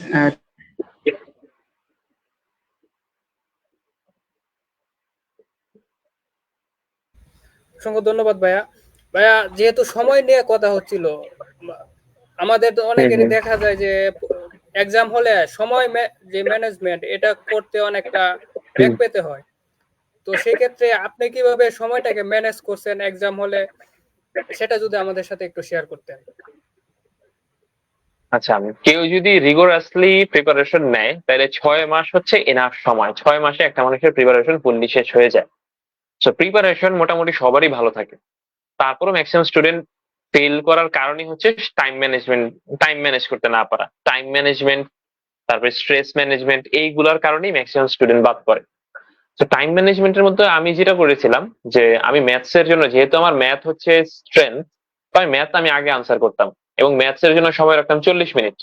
ম্যাথ 40 মিনিট সময় রাখলাম, আর হচ্ছে ইংলিশের জন্য ধরেন 30 মিনিট সময় রাখলাম। ঠিক আছে, 40 আর 30 70। আর অ্যানালিটিক্যালের জন্য 15। আর 5 মিনিটস আমি এক্সট্রা রাখতাম, যে কোনোটায় যদি আমি এক্সট্রা কিছু সময় আমার যায় তাহলে যাতে ওইখানে আমার কাভার হয়ে যায়, আমি 5 মিনিট হাতে রাখতাম আর কি। ঠিক আছে। তো দেখা যায় যে ম্যাথস এর ক্ষেত্রে আপনি যে বললাম যে 5টা কোশ্চেন আপনাকে এমন দিবে যেগুলো তারাও জানে, মানে স্যাররাও জানে যে আপনি এটা পারবেন না, যে আপনার টাইম কিল করার জন্য দিয়েছে। তো আপনি যদি 6 মাস প্রিপারেশন নেন তাইলে আপনি ওই ধরনের কোশ্চেন গুলো আপনি চিনতে পারবেন যে এই কোশ্চেনটা আমি দেখলাম, এই কোশ্চেনটা আমার সলভ করতে সময় বেশি লাগবে। সো যে যত তাড়াতাড়ি ওই কোশ্চেনটা স্কিপ করে পরেরটায় যাবে তার জন্য তত ভালো। ঠিক আছে। আপনি যদি একটা কোশ্চেন 1 মিনিট বা 2 মিনিট লাগায় পড়লেন, পড়ার পরে আপনি স্কিপ করলেন, তার মানে কিন্তু আপনার ওই 2.5 মিনিট সময়টা নষ্ট। ঠিক আছে। কিন্তু আপনি যদি সবগুলো অঙ্ক ওই 1 মিনিট পরে বা 30 সেকেন্ডে পড়ে আর 30 সেকেন্ডে ডিসিশন নেন যে আমি এই অঙ্কটা আমি সলভ করতে যাব বা আমি কি অ্যাটেম্প্ট করবো নাকি করব না, এই ডিসিশনটা নেবেন আপনি 30 সেকেন্ডসে, আর 30 সেকেন্ডসে আপনি কোশ্চেনটা পড়বেন। ঠিক আছে। তাইলে কিন্তু আপনি 1 মিনিটের মধ্যে আপনি ডিসিশন নিয়ে ফেলতে পারতেছেন যে আপনি এটাকে আনসার করবেন নাকি করবেন না। তখন বাকি 1 মিনিটে আপনি সলভ করলেন। ঠিক আছে, 2 মিনিটে কোশ্চেনটা সলভ হয়ে গেল। আবার অনেক ক্ষেত্রে আছে অঙ্কটা পড়তে পড়তেই আপনি, আপনার যদি প্রিপারেশন ভালো থাকে মোটামুটি, অঙ্কটা পড়তে পড়তেই আপনি বুঝে ফেলবেন যে এটা আমি আনসার করবো কিনা করবো না। তো অনেক ক্ষেত্রে আনসার মিলেও যায়, উইদিন 10 to 20 সেকেন্ডস এর মধ্যে অঙ্কটা মিলে যায়। সো টাইম ম্যানেজমেন্টের ক্ষেত্রে যেটা হয় যে এই যে আমি 40 মিনিট সময় রাখছিলাম, তো দেখা গেছে যে ম্যাথস হার্ড ছিল। লাস্ট 3টা 4টা ইন্টিকেই ম্যাথস এর কোয়েশ্চেন অনেক হার্ড থাকার কারণে আমার 45 মিনিটস লাগছে 17টা আনসার করতে। 17টা ম্যাথ আনসার করতে আমার 45 মিনিটস লাগছে। তো দেখা গেছে আমি ম্যাথস যেহেতু আমি 5 মিনিটস বেশি সময় দিলাম, তো আমার ইংলিশে সময় কমাইতে হবে। তো তখন আমি ইংলিশটা 30 মিনিট না রেখে আমি 25 মিনিটের মধ্যে ইংলিশ কভার করার চেষ্টা করছি। যে 25 মিনিটের মধ্যে আমি ইংলিশ যখন 17টা আনসার করলাম, ইংলিশ ছিল 30টা, আমি 17টা আনসার করার পরে আমি আর আনসার করি নাই, ইভেন পরের কোশ্চেন গুলো আমি পড়িও নাই। ঠিক আছে, কারণ আমি জানি যে আমার 5 মার্ক উঠাইতে হবে, আমার সব মার্ক আনসার করা আমার জন্য ম্যান্ডেটরি না। তো আমি 17টা আনসার করার পরে আমি অ্যানালিটিক্যালে চলে গেছি। অ্যানালিটিক্যাল দেখে গেছি অ্যানালিটিক্যাল আমার জন্য ইজিয়েস্ট। তো ওইটা 15 মিনিটের মধ্যে পুরোটা কভার হয়ে গেছে। তো 5 মিনিট এক্সট্রা ছিল, ওই 5 মিনিট এক্সট্রা শুধু রিভাইজ দেয়। ঠিক আছে। তো আমি সাজেস্ট করবো যে যারা প্রিপারেশন নিচ্ছেন তারা যাতে মানে এক্সাম হলে যাওয়ার আগে লাস্ট একটা মাস আপনি টাইম ধরে ধরে পরীক্ষা দিবেন। কারণ আপনি যত বেশি পরীক্ষা দিবেন তত আপনি আপনার কম্বিনেশনটা সেট করতে পারবেন যে আপনার কোন টপিকের জন্য কত সময় আপনার জন্য দরকার। কারোর জন্য ম্যাথে সময় বেশি দরকার, কারোর জন্য ইংলিশে সময় বেশি দরকার। তো আপনার জন্য কোনটা বেশি দরকার সেটা আপনার ফাইন্ড আউট করতে হবে পরীক্ষা দিয়ে দিয়ে। ঠিক আছে। আপনি মক টেস্ট দিবেন, বাসায় মডেল টেস্ট দিবেন, বিভিন্ন ভাবে এই টেস্ট গুলো দেওয়ার মাধ্যমে আপনি নিজেকে নিজে জাজ করবেন যে আপনার আসলে কতটুকু সময় প্রয়োজন। জি, ধন্যবাদ ভাইয়া। যেহেতু মক টেস্ট দেওয়ার কথাটা ভাইয়া বললেন, যে মক টেস্ট, ভালো মক টেস্ট কোথায় পাওয়া যাবে সেটা যদি একটু বলতেন। সবগুলাই ভালো, সবগুলাই ভালো। এমন না যে আপনি কোনো জায়গায় মক টেস্ট দিলে ওইখানের কোশ্চেন আপনার কমন করে যাবে, এমন না ব্যাপারটা। তো আপনার মক টেস্ট দেওয়ার প্রধান এবং প্রথম উদ্দেশ্যই হচ্ছে আপনার টাইমটা ম্যানেজ করতে শেখা। তো আপনি যে কোনো জায়গায় এক্সাম দেন, সব জায়গায় তো ওই 75টা কোয়েশ্চেন আর 90 মিনিট সময় তো দিবে। তো আপনি যে কোনো আপনার বাসার সবচেয়ে কাছে যেখানে সেখানে দিতে পারেন, অথবা আপনি অনলাইনেও দিতে পারেন, যেটা আপনার কমফোর্টেবল। আমি আপনাকে সাজেস্ট করবো যেটা আপনার বাসার সবচেয়ে কাছে, যেটাতে আপনার ওই পরীক্ষার আশেপাশে আপনার যাতায়াতের সময় খরচ কম হবে, বা যেখানে আপনি কমফোর্টেবলি ভাবে যাইতে পারবেন, ওইখানেই দিবেন। ঠিক আছে, এটা এখানে নির্দিষ্ট কোনো কোচিং ম্যান্ডেটরি না। এবং আপনি বাসায়ও দিতে পারেন, জি আপনি ভাই। কোয়েশ্চেন যদি থাকে আপনার কাছে আপনি বাসায়ও দিতে পারেন। জি ভাইয়া, অসংখ্য ধন্যবাদ ভাইয়া। ভাইয়া, যেহেতু ন্যাশনাল ইউনিভার্সিটি থেকে আইবি এর প্রোগ্রামে খুব বেশি একটা স্টুডেন্ট যাওয়ার সুযোগও পায় না, আবার যে অনেকে জানেও না, তাদের জন্য যে ঢাকা বিশ্ববিদ্যালয় আইবি এর যে বিবিএ কিংবা এমবিএ প্রোগ্রামটা আছে, সেটার বিশেষত্ব নিয়ে যদি একটু তাদের জন্য বলতেন, আচ্ছা। কেন আমরা এটা করা দরকার। ন্যাশনাল ইউনিভার্সিটির স্টুডেন্টদেরকে একটা রিয়েলিটি তাদের মাথায় রাখতে হবে। ঠিক আছে, যে রিয়েলিটি হচ্ছে যে আপনি যখন জব সেক্টরে যাবেন, আপনার ব্যাচের ঢাকা ইউনিভার্সিটির স্টুডেন্ট আছে, আপনার ব্যাচের জগন্নাথ, জাহাঙ্গীরনগর, এরকম সকল পাবলিক ইউনিভার্সিটির স্টুডেন্ট গুলো আপনার সাথে সাথে বের হচ্ছে। তো আপনার কম্পিটিটর যারা আছে তারা কিন্তু সব ভালো ভালো, মানে সাইনবোর্ড ভালো এরকম ইউনিভার্সিটি থেকে পাশ করে আসছে। কেউ এনএসইউ থেকে, কেউ ব্র্যাক থেকে, কেউ ঢাকা ইউনিভার্সিটি থেকে, বিভিন্ন জায়গা থেকে। তো আপনি একটা ইন্টারভিউয়ারের সামনে যখন যাবেন, তখন অবভিয়াসলি সে যখন দেখবে যে আমার কাছে 4টা ক্যান্ডিডেট আছে, একজন এনএসইউ, একজন ডিইউ, একজন মানে ভালো ভালো জায়গা থেকে আছে, আরেকজন আছে ন্যাশনাল ইউনিভার্সিটি থেকে, তখন আমাদের সমাজের কিছু স্টেরিও টাইপিং আছে যে ন্যাশনাল ইউনিভার্সিটি স্টুডেন্ট গুলো হচ্ছে কোথাও চান্স না পেয়ে ন্যাশনালে ভর্তি হয়। যদিও সব ক্ষেত্রে এটা সত্যি না, কারণ অনেকেই আছে খুব ব্রিলিয়েন্ট, বাট ফাইন্যান্সিয়াল অব্লিগেশনের কারণে সে হয়তো ভালো একটা প্রাইভেটে পড়তে পারে নাই, এই জন্য ন্যাশনালে ভর্তি হয়েছে, এরকম আছে। কিন্তু এমন অনেক স্টুডেন্ট আছে খুবই ব্রিলিয়েন্ট, বাট আনফর্চুনেটলি অ্যাডমিশন টেস্টের যে সিজনটা, ওই সিজনটা তার প্রিপারেশন খারাপ ছিল বা পড়াশোনা করতে পারে নাই, যার কারণে তার বাধ্য হয়ে ন্যাশনালে ভর্তি হইতে হয়েছে। তো ন্যাশনালে অনেক ব্রিলিয়েন্ট স্টুডেন্ট থাকার পরেও আমাদের সমাজের একটা স্টেরিও টাইপিং একটা আইডিয়া আছে যে ন্যাশনাল ইউনিভার্সিটি স্টুডেন্ট হয়তো বা কোথাও চান্স না পেয়ে এখানে ভর্তি হয়েছে, সো এই জন্য ওরা অতটা ব্রিলিয়েন্ট না। তো এই স্টেরিও টাইপিংটা সব জায়গায় আছে, এটাই সত্যি, এটা আপনার মাইনে নিতে হবে, এটা নিয়ে আফসোস করে লাভ নেই। এইটা নিয়েই আপনার জীবন, এটা নিয়েই আপনাকে সার্ভাইভ করতে হবে। সো এই জন্য আপনি কি করতে পারেন, আপনি আপনার নিজের স্কিল বাড়ান। আপনি আপনার স্কিল সেট এমন থাকবে যে একটা ঢাকা বিশ্ববিদ্যালয়ের স্টুডেন্ট বা অন্যান্য ভালো একটা ইউনিভার্সিটির স্টুডেন্ট যখন আপনার সাথে ইন্টারভিউ বোর্ডে যখন যাবে, তখন আপনার স্কিল দিয়ে আপনার জিততে হবে। যেহেতু আপনার পিছনে সাইনবোর্ডটা নাই, সো এখন আপনি একাই ফাইটার। ঠিক আছে, যেমন আমরা যদি ঢাকা বিশ্ববিদ্যালয়ের স্টুডেন্ট যদি একটা জায়গায় যায়, তো অবশ্যই সে তো ভালো স্টুডেন্টই, অবশ্যই সে ভালো স্টুডেন্ট, তার যোগ্যতা আছেই। কিন্তু সে একটা ভালো ইনস্টিটিউশন থেকে আসছে, তার মানে এটাও প্রুভ করে সে ঢাকা বিশ্ববিদ্যালয়ের ভর্তি পরীক্ষার সময় সে সেই চেষ্টাটা করছে, এবং সে তার যোগ্যতা দিয়ে সেখানে সেখানে সেখানে চান্স পাইছে। ঠিক আছে, সো ইন্টারভিউয়ারের মাথায় কিন্তু এটা থাকে যে এই ছেলেটা পরীক্ষিত, এই ছেলেটা ভালো একটা পরীক্ষা দিয়ে আসছে, ভালো একটা কম্পিটিটিভ এক্সামে সে উইন করে আসছে, তার মানে সে ঢাকা বিশ্ববিদ্যালয়ের স্টুডেন্ট, মানে সে মোটামুটি ভালো স্টুডেন্ট। ঠিক আছে, সো তার ইন্টারভিউ খারাপ হইলেও সে চিন্তা করে যে আচ্ছা ঠিক আছে, ও তো একটা ভালো স্টুডেন্ট, হয়তো বা ইন্টারভিউ যেদিন ছিল ওই দিন হয়তো ওর পারফরমেন্স খারাপ ছিল, ওই দিন হয়তো লাক খারাপ ছিল, এই জন্য অনেক কথার আনসার দিতে পারেনি। সো এরকম মাইন্ডসেট আইসা পড়ে, কারণ এটা তো রোবট না, তারা তো মানুষ, মানুষের বিভিন্ন জিনিস চিন্তা ভাবনায় আসে। সো সেম ভাবে আপনি যখন ন্যাশনাল ইউনিভার্সিটি স্টুডেন্ট যখন ইন্টারভিউ বোর্ডে যায়, তখন এই ধরনের স্টেরিও টাইপিং থাকতেই পারে। এটা নিয়ে অসন্তোষ প্রকাশ করা বা এটা নিয়ে আফসোস করার কিচ্ছু নেই। সো এই জন্য আপনার জন্য অন্যান্য ওয়ে দেখতে হবে যে কিভাবে আপনি আপনার স্কিল সেট বাড়াবেন, কিভাবে আপনি আপনার ভ্যালু এড করবেন, আপনার সিভিতে আপনি কিভাবে ভ্যালু এড করবেন। সো এই জন্য আপনি বিভিন্ন আপনি সিএ করতে পারেন, আপনি তারপরে আর কি করতে পারেন, বাইরে বাংলাদেশের বাইরে এমবিএ করতে পারেন, আপনি বিভিন্ন কোর্স করতে পারেন, যেমন পিজিডি বা এরকম বিভিন্ন ধরনের কোর্স করতে পারেন, আপনি আইবিএ থেকে এমবিএ করতে পারেন। ঠিক আছে, সো এক একজন মানুষের রাস্তা এক এক রকম, কেউ সিএ করে, কেউ এসিসিএ করে, কেউ সিএমএ করে। ঠিক আছে, আবার কেউ এমবিএ করে, কেউ বাংলাদেশের বাইরে এমবিএ করে। তো আপনি আগে চুজ করতে হবে যে আপনি কোন রাস্তায় গেলে আপনার ভ্যালু এডিশন হবে। ঠিক আছে, এক একজনের জন্য এক একটা সলিউশন। যেমন আমার ক্ষেত্রে যেটা হয়েছে, অনেকে আবার বিসিএস এর জন্য প্রিপারেশন নেয়। তো আমার ক্ষেত্রে যেটা হয়েছে যে আমি মুখস্থ বিদ্যায় খুবই কাঁচা। তো আমি আগেই বুঝে ফেলছি যে বিসিএস আমার দ্বারা হবে না, কারণ এই বাংলা সাধারণ জ্ঞান এগুলো আমি মুখস্থ রাখতে পারবো না। তো আমার এই রাস্তাটা বন্ধ, আমার অ্যাকাউন্টিং ভালো লাগে না, আমার সি এর রাস্তাও বন্ধ, আমার ওইটা আমার সহ্যই হয় না। তো আমার ওই রাস্তাটাও বন্ধ। তো আমি সিএমএ তে ভর্তি হয়েছি, সিএমএ তে ভর্তি হওয়ার পরে দেখতেছি আমার ওইটাও আমার হচ্ছে না, কারণ আমার সাথে যাচ্ছে না, আমি যে মেন্টালিটি বা আমি যে চিন্তা ভাবনা করি ওরকম ভাবে ওইটাতে আমি পারছি না। তো তখন আমি সবগুলো রাস্তা দেখে বুঝলাম যে আসলে আমার আইবি এমবিএ হচ্ছে, মানে আমার একমাত্র উপায় হচ্ছে আমি এমবিএ করে আমার জবে ঢুকতে হবে। এখন আপনার ডিসিশন যদি হয় এমবিএ করা, এবার আপনি আসেন যে ওকে ফাইন, আপনি এমবিএ ডিসিশন নিছেন, আপনি যদি সিএ করতে চান সিএ করতে পারেন, আপনি যদি বিসিএস দিতে চান বিসিএস দিতে পারেন, আপনি যা ইচ্ছা তা করতে পারেন। কিন্তু আপনার ডিসিশন যদি হয় এমবিএ করা, তাহলে বাংলাদেশে বেস্ট এমবিএ হচ্ছে ঢাকা ইউনিভার্সিটির আইবিএ। এটা সবাই ইউনানিমাসলি এটা স্বীকার করবে, ঠিক আছে? এটার তিনটা কারণ। আপনি এখান থেকে আপনি তিনটা জিনিস পাবেন। এক হচ্ছে আপনি একটা ভালো ব্র্যান্ড ভ্যালু পাবেন, সেকেন্ড হচ্ছে একটা ভালো কানেকশন পাবেন। এই ভালো কানেকশনটা কিন্তু খুবই জরুরি, খুবই জরুরি, ঠিক আছে?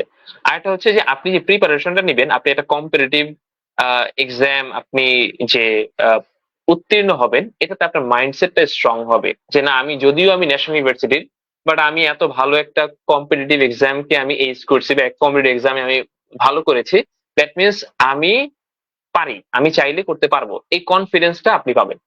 ঠিক আছে? ম্যাক্সিমাম ন্যাশনাল ইনস্টিটিউশন হচ্ছে এই কনফিডেন্সের অভাবে ভুগে, কারণ তাদের মধ্যে হীনমন্যতার কাজ করে, এবং আমার মধ্যেও ছিল যে আমি ন্যাশনাল ইউনিভার্সিটির স্টুডেন্ট, আমি তো কোথাও জব করতে গেলেও পাবো না, ঠিক আছে?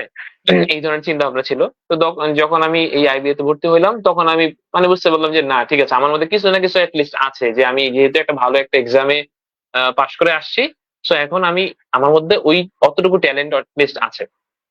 আরেকটা যেটা বেনিফিট, যে আপনি আইবিএর এমবিএর প্রিপারেশন যদি নেন, আপনি যদি আইবিএমবি তে চান্স নাও পান, তারপরও আপনি বিভিন্ন গভর্নমেন্ট এক্সাম, তারপর অন্যান্য জব এক্সাম, তারপরে প্রাইভেট বা পাবলিক যেই এক্সাম গুলো আছে, ব্যাংক হোক বা অন্য যে কোনো চাকরির এক্সাম গুলো হোক, সকল এক্সামে আপনি একটা কম্পিটিটিভ এজ পাবেন, মানে একটু ভালো করার মানে পসিবিলিটি আপনার বেশি। কারণ হচ্ছে আপনি ম্যাথ আর ইংলিশের আইবিএর প্রিপারেশন যদি নেন, তাহলে এটা হচ্ছে বাংলাদেশের মানে হার্ডেস্ট।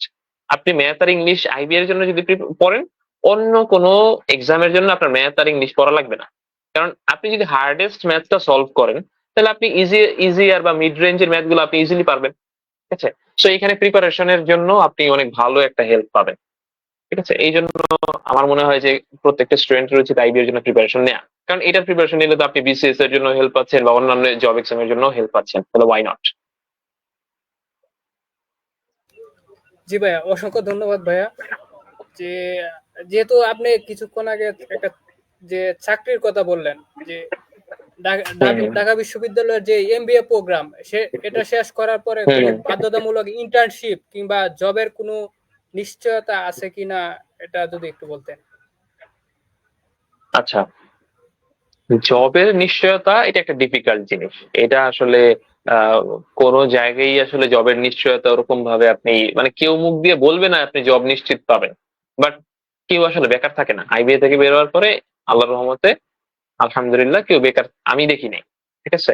হয়তোবা নিজের ইচ্ছায় আমি জবে ঢুকবো না, আমি বিজনেস করবো, ওইটা আলাদা জিনিস, বাট ইউজুয়ালি কেউ বেকার থাকে না, ঠিক আছে? কারণ ওই লেভেলে ওই স্কিলটা আপনার হয়ে যায় অটোমেটিক্যালি। আপনি যখন আশেপাশে কিছু ভালো স্টুডেন্ট বা ক্যারিয়ার সেন্ট্রিক কিছু স্টুডেন্টের সাথে আপনি 2টা বছর চলাফেরা করবেন বা কথাবার্তা বলবেন বা তাদের সাথে ক্লাস করবেন, তখন আপনার মধ্যে ওই সেন্স মানে ক্যারিয়ার সেন্সটা বিল্ড আপ হয়ে যায়, ওই সব স্কিল আপনি ডেভেলপ করে ফেলেন নিজে থেকে, ঠিক আছে?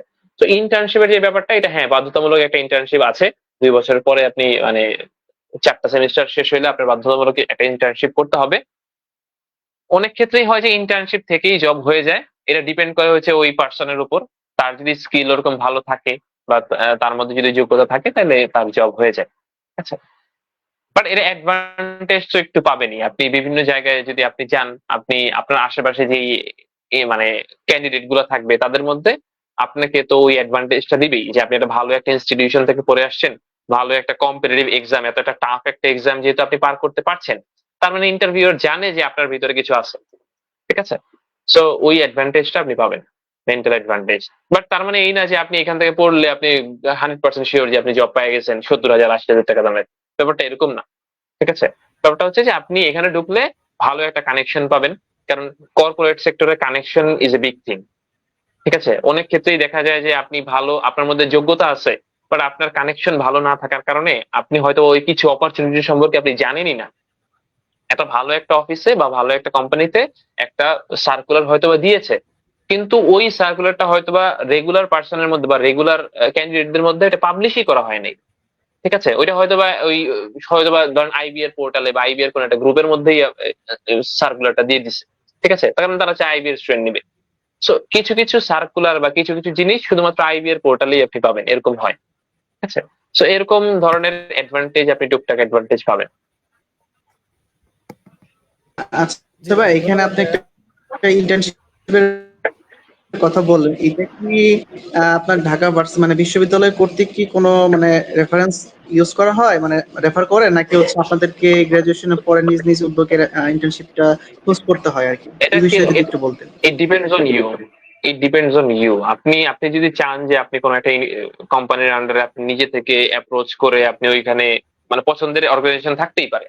তো আপনি যদি চান আপনার পছন্দের অর্গানাইজেশনে করবেন এবং তার সাথে যদি আপনি ডিরেক্টলি যোগাযোগ করেন, ইভেন আপনি যদি চান যে কোনো একটা স্যারের রেফারেন্স নিয়ে ওইখানে যাবেন, স্যার ওইখানে রেফারেন্স দিয়ে দিবে, কোনো সমস্যা নেই। কিন্তু আপনি যদি এমন হয় যে আপনি কোথাও ম্যানেজ করতে পারেন নাই বা আপনার ওরকম পছন্দের কোনো জায়গা নাই, ঠিক আছে, তখন আইবিএ থেকে আপনাকে ওই হেল্পটা করা হবে, আপনাকে রেফার করে দেওয়া হবে কোথাও না কোথাও। ঠিক আছে। আচ্ছা, সবাই কি আমাদের লাইভটা দেখতে পাচ্ছেন? আশা করি আমাদের সাউন্ড ক্লিয়ার আছে, একটু জানাবেন প্লিজ আমাদের। আর আমাদের অর্গানাইজেশন নাম হয়তো বা আপনি ইতিমধ্যে জেনেছেন। আজকে আমরা এই যে আব্দুল্লাহ ভাইকে আমরা আমাদের সেশনে যুক্ত করতে পেরেছি, তার মহামূল্যবান সময় আমাদের সাথে শেয়ার করছে। আপনাদের কারো কোনো প্রশ্ন থাকলে আপনারা অবশ্যই আমাদের কমেন্টসে জানিয়ে দিবেন। আমরা আমাদের সেশনের শেষ মুহূর্তে আমরা হচ্ছে কোশ্চেন গুলোর আনসার আমরা দিব, এর ফাঁকে ফাঁকেও আমরা টুকটাক করে কোশ্চেন গুলো আমরা নিব। আর আপনারা হয়তোবা ইতিমধ্যে জানেন, আব্দুল্লাহ ভাই হয়তোবা আপনি জানেন যে আমাদের একটা ন্যাশনাল ইউনিভার্সিটি একটা পাবলিক গ্রুপ আছে এবং পেজও আছে, national university research and hub scholarship abroad. তো আমরা চেষ্টা করছি, আসলে জাতীয় বিশ্ববিদ্যালয়ের স্টুডেন্টরা তো অনেক কিছু থেকে তারা বঞ্চিত, অনেক কিছু ল্যাকিংস আছে। তো আমরা চেষ্টা করছি তাদের থেকে, এই যে আপনাদের মতো আমাদের মেন্টরশিপ প্যানেল আমরা অ্যারেঞ্জ করেছি। অনেকে পাবলিক ইউনিভার্সিটিতে, অনেকে বুয়েটে চুয়েটেও মাস্টার্সে অধ্যয়নরত আছে ভাই আপুরা। তো তাদেরকে নিয়েও আমরা সেশন গুলো করছি যেন জাতীয় বিশ্ববিদ্যালয়ের স্টুডেন্টরা জানতে পারে এই বিষয়গুলা। এর পাশাপাশি হচ্ছে আমরা যারা আমাদের জাতীয় বিশ্ববিদ্যালয় থেকে পিএইচডি করেছে, বিভিন্ন জায়গায় হচ্ছে নামকরা স্বনামধন্য ইউনিভার্সিটির প্রফেসর হিসেবে আছে, তাদেরকে দিয়ে আমরা আমাদের রিসার্চ ব্যাচও রান করেছি। সামনে হয়তো বা আরো অনেক বড় প্রজেক্ট আমরা শুরু করতে যাচ্ছি। তো আপনাদেরকে এখানে আমি একটু মেনশন করে দিই, আমাদের রিসার্চ ফর এভরিওয়ান নামে একটা কোর্স আছে। সেটা হচ্ছে একদম বেসিক থেকে অ্যাডভান্স পর্যন্ত শেখানো হয়ে থাকে। যেটা হচ্ছে আমাদের 4টা ব্যাচ শেষ হয়েছে অলরেডি, আমাদের 5ম ব্যাচের রেজিস্ট্রেশন চলমান রয়েছে। আপনারা এই বিস্তারিত আপনারা আমাদের পেজে বা আমাদের গ্রুপেও জেনে নিতে পারবেন। তো হচ্ছে আমরা একটু কমেন্ট সেকশনে একটু চলে যাই, আমরা একটা প্রশ্ন নিয়ে ফেলি। আহ, সেটা হচ্ছে একজন জান্নাতুল ঋতু আপু প্রশ্ন করেছে, একদম বেসিক লেভেল থেকে শুরু করলে ভালো একটা প্রস্তুতি নেওয়ার জন্য কতদিন সময় লাগতে পারে আনুমানিক? আচ্ছা, তো এটা আসলে ভ্যারি করে, কারণ কিছু দুর্বলতা আছে যেটা কাটাতে আপনার একটু সময় লাগতে পারে। যেমন ইংলিশটা রিডিং করে বোঝার যে ক্ষমতাটা, এই ব্যাপারটা যদি আপনার মধ্যে ইনবিল্ট থাকে, অনেক ক্ষেত্রেই আছে কিছু স্টুডেন্টের হয়তো বা 1 সপ্তাহ 2 সপ্তাহ পড়লেই মোটামুটি আইডিয়া হয়ে যায়, তো তাদের সময় কম লাগে। আবার কিছু স্টুডেন্ট আছে এই তাদের এই রিডিং করে এই যে কোনো সেন্টেন্স বোঝার যে ব্যাপারটা, এই মানে আন্ডারস্ট্যান্ডেবিলিটিটা, এটা আসতে হয়তো বা দেখা যায় 2 মাস 3 মাস সময় লাগতে পারে। সো এক একজন স্টুডেন্টের জন্য এক এক রকম। আপনার যদি বেসিক স্ট্রং থাকে, মোটামুটি আমি যদি ধরে নিলাম যে আপনি রেগুলার একটা ইংলিশ সেন্টেন্স পরে আপনি বুঝতে পারেন, অথবা আপনি ক্লাস 9 10 এর ম্যাথটা মোটামুটি আপনি পারেন, তাইলে 6 মাস is more than enough. 6 months okay, ঠিক আছে, 6 মান্থস আপনি ভালো একটা প্রিপারেশন নিতে পারেন। কিন্তু আপনি যদি এমন হয় যে আপনি সেন্টেন্সটা পড়ে বুঝতেছেন না, আপনার দুর্বলতা একদম মানে আসলে অনেক বেশি দুর্বল আপনি, তখন হবে কি যে ধরেন আপনি ম্যাথস এর একটা সিম্পল অ্যালজেব্রার ম্যাথ আপনি ইকুয়েশন সলভ করতে পারছেন না, তো তখন আপনার জন্য হয়তো একটু সময় বেশি লাগবে, 1 বছরের মতো লাগতে পারে। It depends on you actually, আপনার দুর্বলতা যত বেশি আপনার সময়ও তত বেশি লাগবে।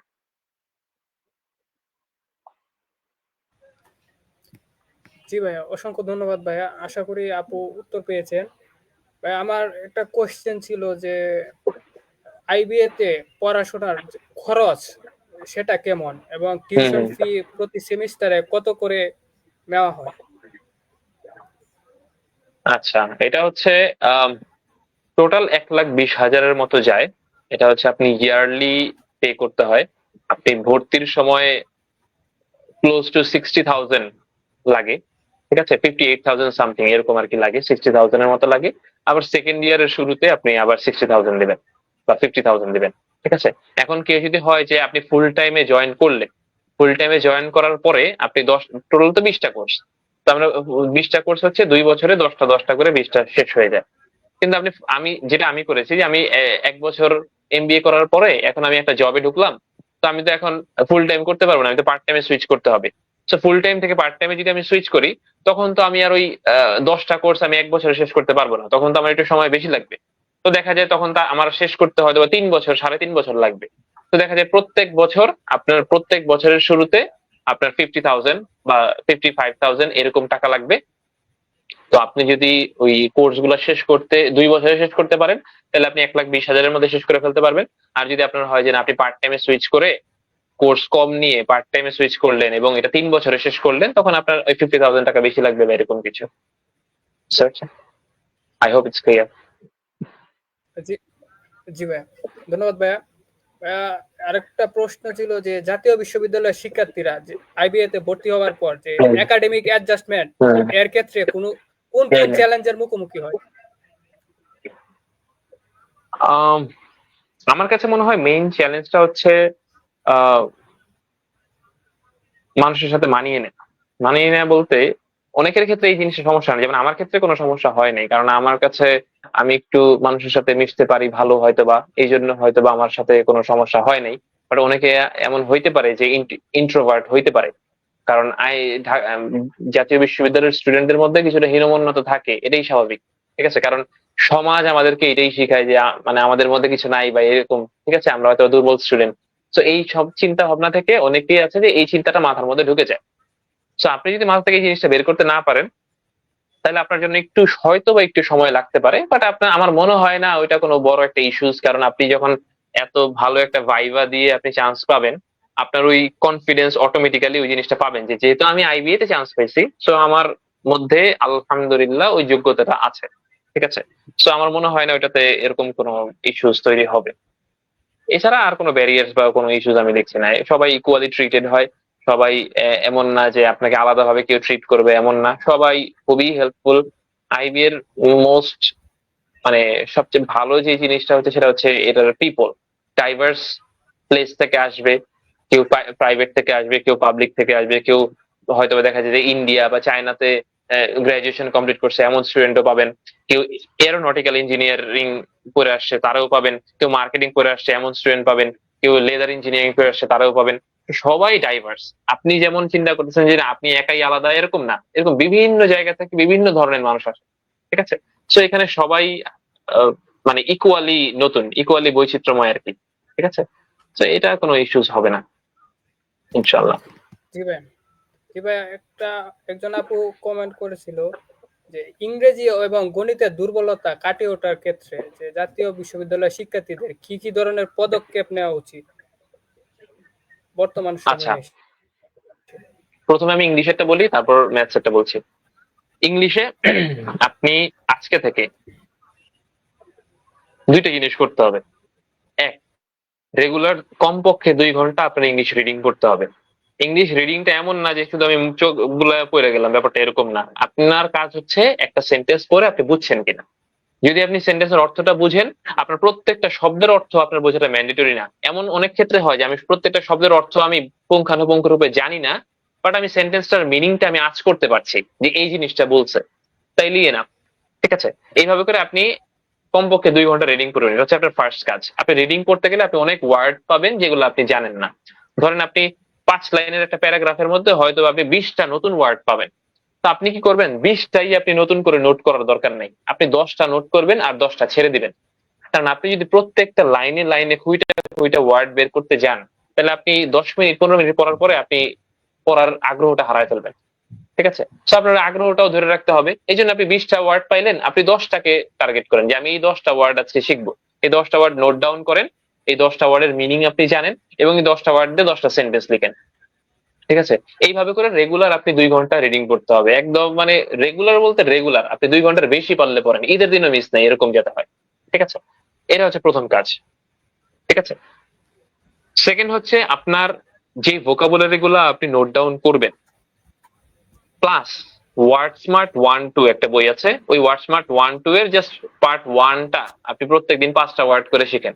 এরকম করে প্রত্যেক দিন আপনি যেই ওয়ার্ড গুলো নোট করছেন এবং যে ওয়ার্ড গুলো ওয়ার্ড স্মার্ট থেকে শিখবেন, এগুলো প্রত্যেক দিন যাতে রিভাইজ হয়। ম্যাক্সিমাম স্টুডেন্ট হয় কি যে ওই ওয়ার্ড গুলো লিখতে থাকে, ধরেন 3 পৃষ্ঠা 4 পৃষ্ঠা লিখছে, 5 নাম্বার পৃষ্ঠায় যাওয়ার পরে ওই 1 নাম্বার আর 2 নাম্বার পৃষ্ঠাকে আর জীবনে চোখেও দেখে না, ঠিক আছে, রিভাইজই দেওয়া হয় না। তো আপনার রেগুলার ওয়ার্ড গুলো রিভাইজ দেওয়া লাগবে, নাহলে আপনি ওয়ার্ড গুলো ভুলে যাবেন। ঠিক আছে, আপনি মানুষ, আপনি ভুলবেন, এটাই স্বাভাবিক। কিন্তু আপনি যদি না ভুলেন তার মানে আপনার মধ্যে সমস্যা আছে। আপনি ভুলবেন না কেন? অবশ্যই ভুলতে হবে। আপনি ভুলবেন আবার শিখবেন, আবার ভুলবেন আবার শিখবেন, আবার ভুলবেন আবার শিখবেন, এটাই কন্টিনিউ করতে হবে। ঠিক আছে, সো আপনি ওই হাল ছাড়া যাবে না, আপনি ভুলবেন, এটা স্বাভাবিক, এটা চিন্তা করেই আপনার আগাইতে হবে, আপনি ভুলবেন। সো আপনার রিডিং, ভোকাবুলারি, আর হচ্ছে আপনি এখন থেকে পণ করতে হবে যে আগে আইবি এর এক্সামের আগ পর্যন্ত অথবা আমি ইংলিশে ভালো হওয়ার আগ পর্যন্ত আমার ইউটিউব বা আমার ফেসবুক রিলস বা আমার ফেসবুক ভিডিওসে আমি কোনো বাংলা, উর্দু, হিন্দি এগুলা কিছু শুনবো না। আপনি নিজেকে ফোর্স করেন ইংলিশ শোনার জন্য। আপনি হয়তো বুঝবেন না প্রথমে প্রথমে হয়তো বা আপনি একটা কনভারসেশন বা একটা পডকাস্ট শুনলে হয়তো বা আধা ঘন্টা শুনে আপনি একটা সেন্টেন্সও বুঝেন না, এমন হইতেই পারে, স্বাভাবিক। কিন্তু আপনি যদি এখন বুঝেন না, এই জন্য আপনি বাংলা শোনা শুরু করছেন বা হিন্দি শোনা শুরু করছেন বা উর্দু শোনা শুরু করছেন, তাইলে আপনি যা শুনবেন তাই পারবেন, ইংলিশ শুনবেন না, ইংলিশ পারবেন না। আপনার কানের মধ্যে ওয়ার্ড সেন্টেন্স গুলো যাইতে হবে, তাইলে একটা সময় শুনতে শুনতে শুনতে শুনতে একটা সময় আপনার মনে হবে ওহো, এই টাইপের সেন্টেন্স তো আমি কোথাও না কোথাও শুনছিলাম। তো এই সেন্সটা বিল্ড আপ করতে হইলে আপনার নিজেকে ইংলিশ শুনতে ফোর্স করেন। যেমন আপনি বাংলা কেমনে শিখছেন? আপনি যখন বাচ্চা ছিলেন তখন তো আপনার আশেপাশে বা আপনার আম্মা আব্বা বা আপনার চাচা চাচি তারা তো সবাই বাংলায় কথা বলছে, এই জন্য আপনি বাধ্য হইছেন বাংলা শুনতে, বাংলা শিখতে, তাই না? আপনি যদি এখন ইংল্যান্ডে জন্ম হইতেন তাহলে আপনি বাধ্য হইতেন আপনি ইংলিশ শিখতে, কারণ আপনি আপনার কানের মধ্যে শুধু ইংলিশটাই যেত।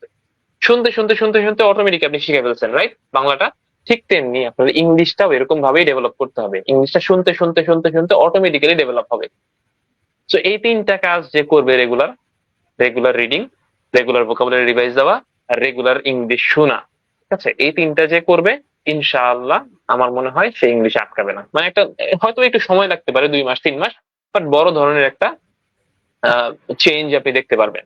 শুধুমাত্র ওই যে একটা কোর্স করবেন, 1 মাসে 0 থেকে হিরো হয়ে যাবেন, এইসব মানে কাল্পনিক চিন্তা ভাবনা থেকে আপনার বের হয়ে আসতে হবে। English is not a subject, it's a language. আপনি বাংলা কিন্তু ওই যে দেখেন একটা বাচ্চা বাংলা শিখে প্রথমে ওই যে মানে আমি ভাত খাবো এই সেন্টেন্সটা বলতে তার 1.5 বছর লাগে, ঠিক আছে। কারণ কি, সে শুনতে শুনতে শুনতে শুনতে ভুল করতে করতে করতে করতে শিখছে। তো আপনি এখন ম্যাচিউরড একটা মানুষ, আপনার ব্রেন ওয়েল ডেভেলপড, সো আপনার হয়তো বা 1.5 মাস সময় লাগবে না, আপনার হয়তো বা 1.5 দিন সময় লাগবে, অথবা 1 সপ্তাহ বা 1.5 সপ্তাহ সময় লাগবে, রাইট, বাট আপনি পারবেন। সো আপনি ওই মাইন্ডসেট ওরকম রাখতে হবে যে আমি ভুলবো, আমি পারবো না, আমি প্রথমে বুঝবো না, বাট আমি হাল ছাড়বো না। এরকম ভাবে আপনি 2 মাস ট্রাই করেন, ইনশাআল্লাহ 1-1.5 মাসের মধ্যে আপনি ভালো একটা রেজাল্ট আপনি দেখতে পারবেন। এরপরে আপনি মোটামুটি যখন ইংলিশের সেন্স আপনার ডেভেলপ হয়ে যাবে এই 3টা কাজ করতে করতে, তারপরে আপনি গ্রামারের দিকে সুইচ করবেন। আগেই গ্রামারের দিকে চাওয়াটা আমি পছন্দ করি না। আমার কাছে মনে হয় যে আগে গ্রামারের দিকে গিয়ে আসলে কারো কোনো কিছু শেখা যায় না, ঠিক আছে। গ্রামার আসলে আপনাকে ইংলিশ শেখাবে না। গ্রামার হচ্ছে আপনি একটা সেন্টেন্স আপনি জানেন, ধরেন না আমি খাই ভাত, এই সেন্টেন্সটা ভুল, কেন ভুল এটা যখন আপনি জানতে হবে তখন আপনি গ্রামার শিখবেন, এর আগে শেখার দরকার নেই, ঠিক আছে। আর ম্যাথস এর ক্ষেত্রে যেটা, একটাই কাজ, রিপিটেশন। আপনি যদি 9-10 এর ম্যাথ না পারেন, আপনি 9-10 এর বইটা সলভ করেন, ইংলিশ ভার্সন সলভ করেন।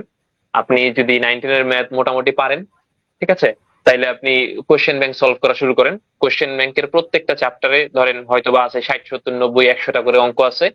আপনার টার্গেট থাকবে আপনার আইবি এর এক্সামের আগে প্রত্যেকটা চ্যাপ্টার মিনিমাম 7 থেকে 8 বার আপনার শেষ হয়েছে। এটা যাতে আপনার মাইন্ডসেটে থাকে যে আপনি যখন 7 থেকে 8 বার শেষ করছেন, দ্যাট মিনস আপনার এই টাইপের অঙ্ক আসলে আপনি আর ভুল হবে না। কারণ ম্যাক্সিমাম স্টুডেন্ট দেখা যায় যে সে 1-2 বার করার পরে তার কাছে মনে হয় যে ওহো, এটা তো ইজি ম্যাথ, এটা তো আমি পারবো।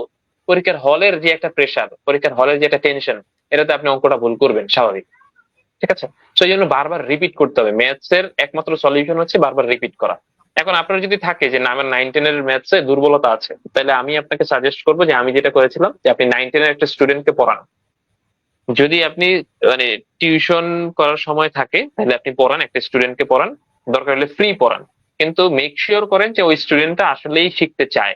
ওই স্টুডেন্ট আপনাকে বিভিন্ন ধরনের কোশ্চেন করবে, এবং আপনার ওই কোশ্চেনের আনসার দেওয়া লাগবে, এই জন্য আপনার বাসায় প্র্যাকটিস করা লাগবে। তখন আপনি বাধ্য হবেন ম্যাথটা ভালো করে শিখতে। কিন্তু যদি আপনি একটা নর্মাল এমন স্টুডেন্ট পড়েন যে আপনার জীবনে কোশ্চেন করে না, তাইলে আপনার কোনো বেনিফিট নাই। ঠিক আছে, এটা একটা মানে উপায় বললাম যে এইভাবে করা যেতে পারে, অথবা বাসায়ও আপনি নিজে নিজে সলভ করতে পারেন, কোনো সমস্যা নেই। সো 9-10 এর বইটা আপনি শেষ করতে পারেন। 9-10 এর বই যদি মোটামুটি পারেন, কোশ্চেন ব্যাংক সলভ করেন। আপনার যদি এমন হয় যে কোশ্চেন ব্যাংকও আপনি সলভ হয়ে গেছে, তাহলে আপনি কি বলে খায়রুলস অ্যাডভান্স বইটা শেষ করতে পারেন। ঠিক আছে, অথবা আপনি বিভিন্ন আইবিএ যে গ্রুপ আছে ওই গ্রুপগুলোতে অ্যাড থাকতে পারেন। ঠিক আছে, ইভেন আপনি যদি মানে আমার আইডিতে আব্দুল্লাহ আইডিতেও ঢুকেন, তাইলেও দেখবেন যে ডিটেইলস এ বলা আছে আপনি কোন কোন ওয়েবসাইট ফলো করতে পারেন, কোন কোন পেজ ফলো করতে পারেন, কোন কোন বই ফলো করতে পারেন, সবকিছু ডিটেইলস এ লেখা আছে। ঠিক আছে, আপনার জন্য হেল্প অলওয়েজ দেয়ার, বাট আপনার চেষ্টা করতে হবে, আপনার হাল ছাড়া যাবে না। আহ, জি, অসংখ্য আচ্ছা ধন্যবাদ ভাইয়া, ভাইয়া। আপনি হচ্ছে ইংলিশের একটা বইয়ের নামটা বলছিলেন, ওইটা যদি আবার একটু রিপিট করতেন। অফিসিয়াল জিমেট রিভিউ, ওইটা থেকে আপনি প্র্যাকটিস করবেন, বাট ওইটা এমন না যে এটা প্রথমেই আপনার শিখতে হবে। আপনার যদি ইংলিশের সেন্স ডেভেলপ করতে হয়, আপনি রেগুলার রিডিং করতে হবে। রিডিংটা আপনি যে কোনো জায়গা থেকে পড়েন, আপনি গল্পের বই পড়তে পারেন, আপনি ম্যাগাজিন পড়তে পারেন, পেপার পড়তে পারেন, যা মন চায় তা পড়েন, আপনি মুভির রিভিউজ পড়তে পারেন, আপনি অন্য কোনো কিছু ইসলামিক স্কলারদের বই পড়তে পারেন, এনিথিং ইউ লাইক। ঠিক আছে, তারপরে আপনি যখন মোটামুটি একটু আপনার আইডিয়া ভালো হয়েছে, আপনি ইংলিশটা মোটামুটি বুঝেন, তখন আপনি গ্রামারের জন্য ক্লিফস্টোফেল বইটা শিখতে পারেন। ক্লিফস্টোফেল বইটা গ্রামার খুব ইজিলি লেখা। ক্লিফস্টোফেল বইটা থেকে আপনি গ্রামার পড়বেন। ওয়ার্ড স্মার্ট 1-2 থেকে আপনি ভোকাবুলারি পড়বেন। তো মোটামুটি গ্রামার আর ভোকাবুলারি একবার যখন রিডিং পড়া হয়ে যাবে, ক্লিফস্টোফেল বইটা আমি সবাইকে সাজেস্ট করি যে একদম এক্সামের আগ পর্যন্ত আপনি বারবার রিডিং পড়তেই থাকবেন, ফার্স্ট টু লাস্ট বারবার রিডিং পড়তেই থাকবেন, কারণ এটা খুবই মজার একটা বই, খুবই ইজি করে লেখা।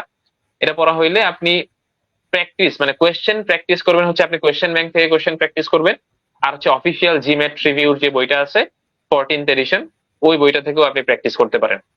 আর আপনি যদি চান আরো বেশি প্র্যাকটিস চাই, আমি আরো বেশি প্র্যাকটিস করতে চাই, তাহলে আপনি জিআরই বিগ বুক এই বইটাও আপনি কিনতে পারেন। এই বই থেকেও আপনি প্যাসেজ গুলো আপনি প্র্যাকটিস করতে পারেন। ঠিক আছে, জি ভাই, অসংখ্য ধন্যবাদ ভাইয়া। ভাইয়া, ওয়ান লাস্ট কোয়েশ্চেন, যে ধরে মানে যে ভাইবার ক্ষেত্রে যে জাতীয় বিশ্ববিদ্যালয়ের শিক্ষার্থীদের যে একটা ফোবিয়া থাকে, তাদের প্রেজেন্টেশন স্কিল ভালো নয়, ভাইবা দেওয়ার অভিজ্ঞতা নাই, যে তাদের ভাইবার ক্ষেত্রে কি কোন কোন বিষয়ের উপর জোর দেওয়া উচিত? আচ্ছা, আপনার রেগুলার কথা বলার কনভারসেশনাল স্কিলটা আপনার থাকতে হবে। আপনার মানে খুবই এক্সট্রাঅর্ডিনারি সেন্টেন্স আপনার জানতে হবে না, খুবই এক্সট্রাঅর্ডিনারি ওয়ার্ডও আপনার ইউজ করা লাগবে না। আপনি রেগুলার কথা মানে আমরা একদম সাধারণ কথাবার্তা যে বলি, এই সাধারণ কথাবার্তা কন্টিনিউ করার মতো এবিলিটি আপনার থাকতে হবে। ঠিক আছে, তো অনেক ক্ষেত্রে আমরা কি করি যে আমরা স্পোকেন শেখার জন্য আমি ভাত খাই, আই ইট রাইস, আমি ভাত খাবো, আই উইল ইট রাইস, আমি ভাত খেয়েছিলাম, আই হ্যাভ ইটেন রাইস, এইগুলা সেন্টেন্স মুখস্থ করি। বাট এইগুলো সেন্টেন্স আসলে মুখস্থ করে আপনার স্পোকেন জীবনও ভালো হবে না। আপনার কি করতে হবে, আপনি একটা সিচুয়েশন দাঁড় করান।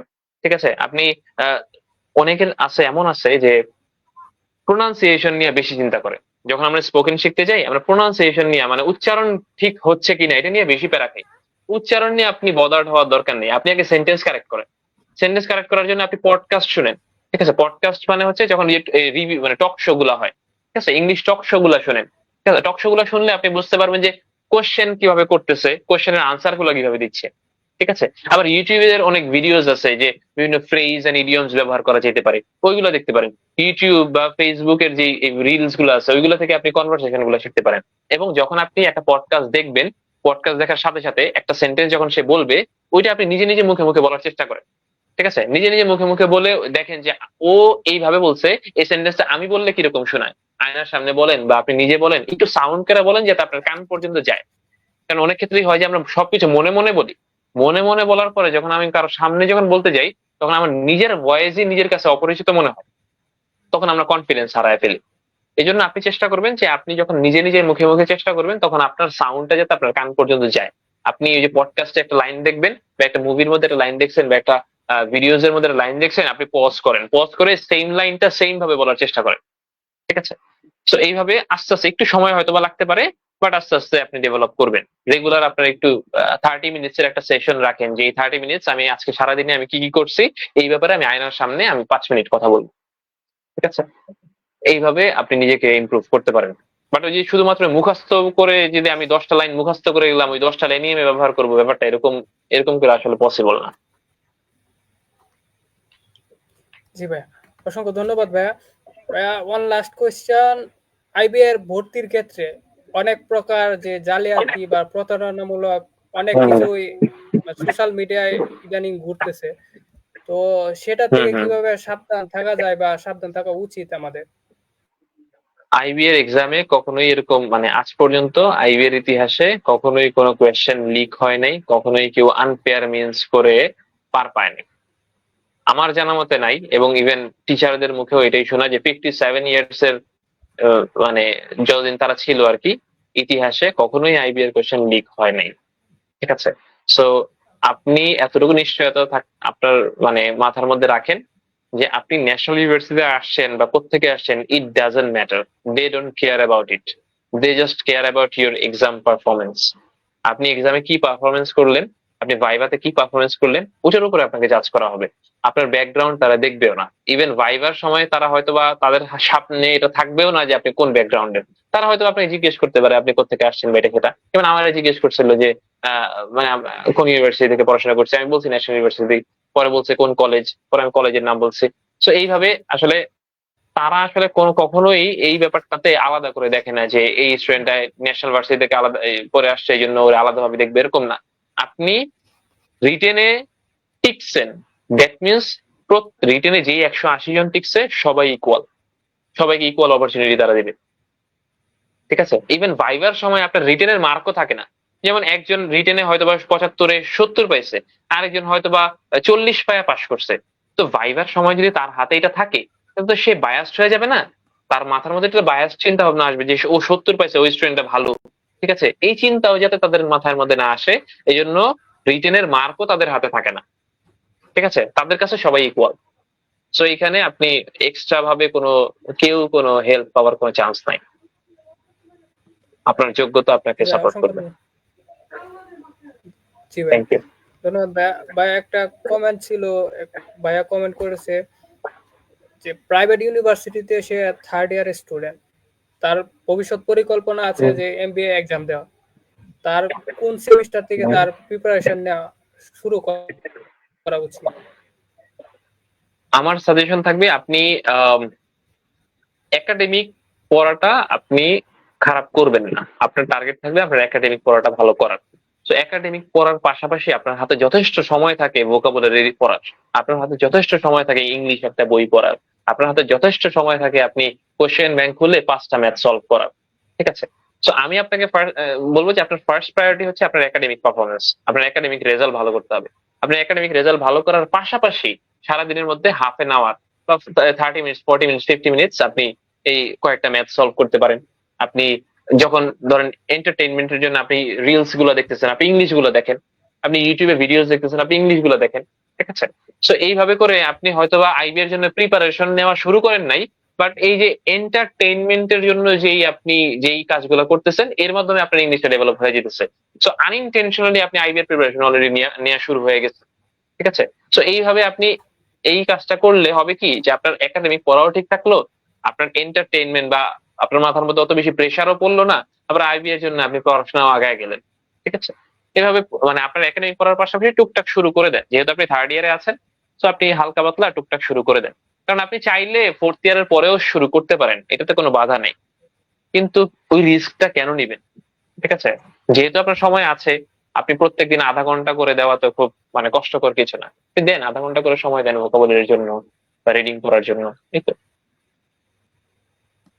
জি ভাই, ধন্যবাদ ভাইয়া। আরেকটা মানে আজকের শেষ কোয়েশ্চেনই বলা যায় যে আপনার যে জার্নি, যে জাতীয় বিশ্ববিদ্যালয়ের অন্যান্য স্টুডেন্টদেরকে অবশ্যই অনুপ্রাণিত করবে। আপনি যদি আজকের আপনার যে জার্নিটুকু একটু মানে শুরু থেকে শেষ পর্যন্ত কোর্স মানে প্রিপারেশনটা নিছেন, সেটা ছোট করে একটু শেয়ার করেন আমাদের সাথে। আচ্ছা, আমি আসলে একটা ব্যাক বেঞ্চের স্টুডেন্ট। আপনি যদি আমার মানে এখানে যারা যারা আছে হয়তো বা কেউ হয়তো আমার আইডি দেখতেও পারে, আব্দুল্লাহ আব্দুল্লাহ যে আইডিটা আছে, ওইটাতে দেখলে আপনি আমার জার্নির ব্যাপারে অনেক কিছুই আমি ওইখানে শেয়ার করেছি, যে আমি আসলে ব্যাক বেঞ্চের স্টুডেন্ট। আমি আমার রেজাল্টও তত ভালো না, আমি কখনোই ক্যারিয়ার নিয়ে বেশি সিরিয়াস স্টুডেন্ট ছিলাম না। ঠিক আছে, তো আমি থার্ড ইয়ারে যখন আমি শুনলাম যে স্যারদের কাছে যে আমার রেজাল্ট যদি 3.25 না হয় তাইলে আমি কোথাও মানে অ্যাপ্লাইও করতে পারবো না, তখন আমার টনক নড়ে। তখন আসলে আমি সিরিয়াস হওয়া শুরু করি যে আমার রেজাল্টের অবস্থা তো খুবই খারাপ। তখন আমার সিজিপিএ 3 এর নিচে ছিল। ঠিক আছে, তো তখন এখন আমার চিন্তা দুইটা, এক হচ্ছে আমার সিজিপিএ বাড়াইতে হবে, আবার আমার মানে যদি আমি বিসিএস দিই তাহলে বিসিএস এর জন্য পড়াশোনা করতে হবে, অথবা চাকরি করতে হলে চাকরির জন্য পড়াশোনা করতে হবে। তো ওই থার্ড ইয়ারে গিয়ে আমার সকল চিন্তা মাথার মধ্যে আসে। তো তখন আমি আইবিএ চিনতাম না আসলে। তো তখন আমি একটু ডিপ্রেসড হয়ে যাই, ডিপ্রেসড হয়ে আমি মোটিভেশনাল স্পিচ শোনা শুরু করি। তো যে কোনো একটা মোটিভেশনাল স্পিচের মধ্যে সামহাও আমি আইবিএ এর নামটা পাই। ঠিক আছে, একজন মোটিভেশনাল স্পিকারের কথার মধ্যে ওই আইবিএ এর নামটা আসে। তো তখন আমি আইবিএ নিয়ে প্রথম জানতে পারি যে মানে আইবিএ নিয়ে একটা ইনস্টিটিউট আছে আইবিএ নামে। তো তখন আমি আইবিএ নিয়ে যখন ঘাটাঘাটি শুরু করি তখন আমি আইমান সাদিক ভাইয়ার অনেকগুলো ভিডিওস আমি পাই। তারপর আইবি এর মানে বিভিন্ন কম্পিটিশনের মধ্যে যে আইবি এর স্টুডেন্টরা কম্পিটিশন জিততেছে এগুলা দেখি। তো এরপরে আমি একটু ভালো মতো ঘাটাঘাটি করা শুরু করি। আইবি এর ব্র্যান্ড ভ্যালু নিয়ে আপনি বিভিন্ন ইউটিউবে ভিডিওস পাবেন, ওইগুলা দেখা শুরু করি। আবার বিভিন্ন কোম্পানির বড় বড় সিইওরা আইবিএ ব্যাকগ্রাউন্ডের বা বড় বড় ম্যানেজাররা আইবি এর ব্যাকগ্রাউন্ডের, এইগুলা জানার পরে আমি এটার প্রতি ইন্টারেস্টেড হই। কারণ এটার প্রতি ইন্টারেস্টেড হওয়ার একটা কারণ হচ্ছে, দুইটা কারণ। প্রথম কারণটা হচ্ছে যে আমি মুখস্থ বিদ্যায় খুবই কাঁচা, এই জন্য আমি বিসিএস দেওয়া আমার জন্য সম্ভব না, বা আমার সাধারণ জ্ঞান বা বাংলা যেখানে আছে ওইখানে আমি পাশ করা আমার জন্য সম্ভব না। সো এইখানে একটা মানে আমার জন্য সমস্যা, অন্যান্য জায়গায় আমি যেতে পারতেছি না। সেকেন্ড হচ্ছে আমার যেহেতু ম্যাথসের স্ট্রেংথ ভালো, তো আমি চিন্তা করছি আমি ম্যাথসের সাথে যদি আমি ইংলিশটাতে ভালো করতে পারি তাইলেই তো আমার আইবি তে চান্স হয়ে যাওয়ার কথা। ঠিক আছে, তো আমার একটা সাবজেক্ট যদি আমি ভালো করতে পারি তাইলেই আমার প্রিপারেশনটা ফুলফিল হয়ে যায়। সো ওই সেন্স থেকে আমার আইবি এর প্রিপারেশন শুরু। তো আইবি এর তখন তো আসলে এত বেশি কোচিংও ছিল না, এত বেশি ফেসবুক আইডিও ছিল না, এত বেশি ফেসবুক গ্রুপও ছিল না। আমি আসলে গ্রুপে জিজ্ঞেস করে যে প্রবলেম সলভ করবো এমনও ছিল না। তো তখন আমি আমার একটা ফ্রেন্ড আছে শাকিল, ওরে নিয়ে আমি ডিরেক্টলি আইবিএ তেই যাই। আইবিএ তে গিয়ে আসলে মানে আমার ইচ্ছা ছিল যে আইবিএ থেকে যারা বেরোবে বা স্টুডেন্ট যারা বেরোবে তাদের কারো সাথে যদি পরিচয় হয়ে, এমবিএ এর কোনো স্টুডেন্টের সাথে পরিচয় হয়ে তার সাথে কথা বলে হেল্প নিবো আর কি। তো ওরকম কাউরেই পাইনি। তো একদিন, দুই দিন, 3 দিন যাওয়ার পর একজন ভাইরে পাইছিলাম। তো উনি আমার কিছু বইয়ের নাম বললো। ঠিক আছে, তো পরে আমি দেখলাম যে শুধুমাত্র ওইভাবে হচ্ছে না। পরে আমি একটা কোচিং এ ভর্তি হই। কোচিং এ ভর্তি হয়ে আমি বইগুলোর লিস্ট কালেক্ট করি। বইগুলোর লিস্ট কালেক্ট করে আমি ওই কোচিং এ ক্লাস করা শুরু করি। তো ক্লাস করতে গিয়ে দেখলাম যে আমার ক্লাসে যখন 20 জন স্টুডেন্ট আছে, তো একটা কোশ্চেন যখন শর্টকাট দেখাচ্ছে, ওই শর্টকাটটা হয়তো ওরা ধরতে পারছে, বাট আমি ধরতে পারছি না। আমি হয়তো এটা বুঝতে পারতেছি না। তো আমি হয়তো একটা, দুইটা, তিনটা কোশ্চেন করলাম। কত কোশ্চেন করা যায় আর? ঠিক আছে, কারণ আমার জন্য তো পুরো ক্লাস থামায় রাখবে না। তো দেখা যায় যে প্রথম ক্লাস শেষ হওয়ার পর একটা চ্যাপ্টার শেষ হয়ে গেল, সেকেন্ড চ্যাপ্টারে চলে গেল সেকেন্ড ক্লাসে। তখন আমি হয়তো বা ওই অত ফাস্ট না, আমি একটু দুর্বল স্টুডেন্ট, আমি অত ফাস্ট ম্যাথ করতে পারি না। আমি ডিটেইলি ম্যাথ করি, আমি একটু মানে ডিটেইলি ম্যাথ করতে গিয়ে আমার ম্যাথ সময় লাগে। তো এইভাবে দেখলাম যে আসলে আমার কোচিং এর আমার অত বেনিফিট হবে না। তো আমি বাসায় পড়া শুরু করলাম। আমি চিন্তা করলাম যে ওকে ফাইন, বাসায় যে প্রবলেম গুলো আমি পাবো ওই প্রবলেম গুলা আমি গুগলে সার্চ করব, অথবা আমি একটা পরিচিত আমার আইবি এর ভাই আছে, ওই ভাইয়ের সাথে আমি ভালো কন্ট্যাক্ট করলাম যে ভাই আমি আপনার সাথে শুধুমাত্র এই প্রবলেম গুলো আপনারা দেখাবো, আপনি আমার প্রবলেম গুলো সলভ করে দিবেন। কারণ আমি আসলে ওই সকল ব্যাচের সাথে গেলে আমি পারবো এটা আসলে আমার জন্য টাফ হয়ে যাইতেছে। আমার একটা পার্সোনাল ট্রেনার দরকার আর কি। ঠিক আছে, তো পার্সোনাল ট্রেনার হিসেবে তার কাছে আমি যাইতাম প্রবলেম গুলো দেখাইতে। আমি সারা সপ্তাহে ম্যাথ করার পরে যে কটা প্রবলেম হইতো ওই কটা প্রবলেম নিয়ে তার কাছে যেতাম, সে প্রবলেম গুলো সলভ করে দিত। ঠিক আছে, সো এইটা ছিল আমার কাজ। আর ইংলিশের জন্য, ইংলিশ যেহেতু আমি দুর্বল, সো ইংলিশে আমি ভোকাবুলারি শুরু করছি ওই ফোর্থ ইয়ারের শুরু থেকে আমি ভোকাবুলারি পড়া শুরু করলাম। হয়তো বা দেখা যায় 2 দিন পড়লাম, 3 দিনের দিন আর খবর নাই, এরকম হয়। আবার এক সপ্তাহ পড়ি নাই, এমন হয়েছে। আবার 3-4 দিন পড়া শুরু করছি, আবার এক সপ্তাহ গায়েব হয়ে গেছে। তো এরকম ইরেগুলার ভাবে পড়াশোনা চলতে থাকে।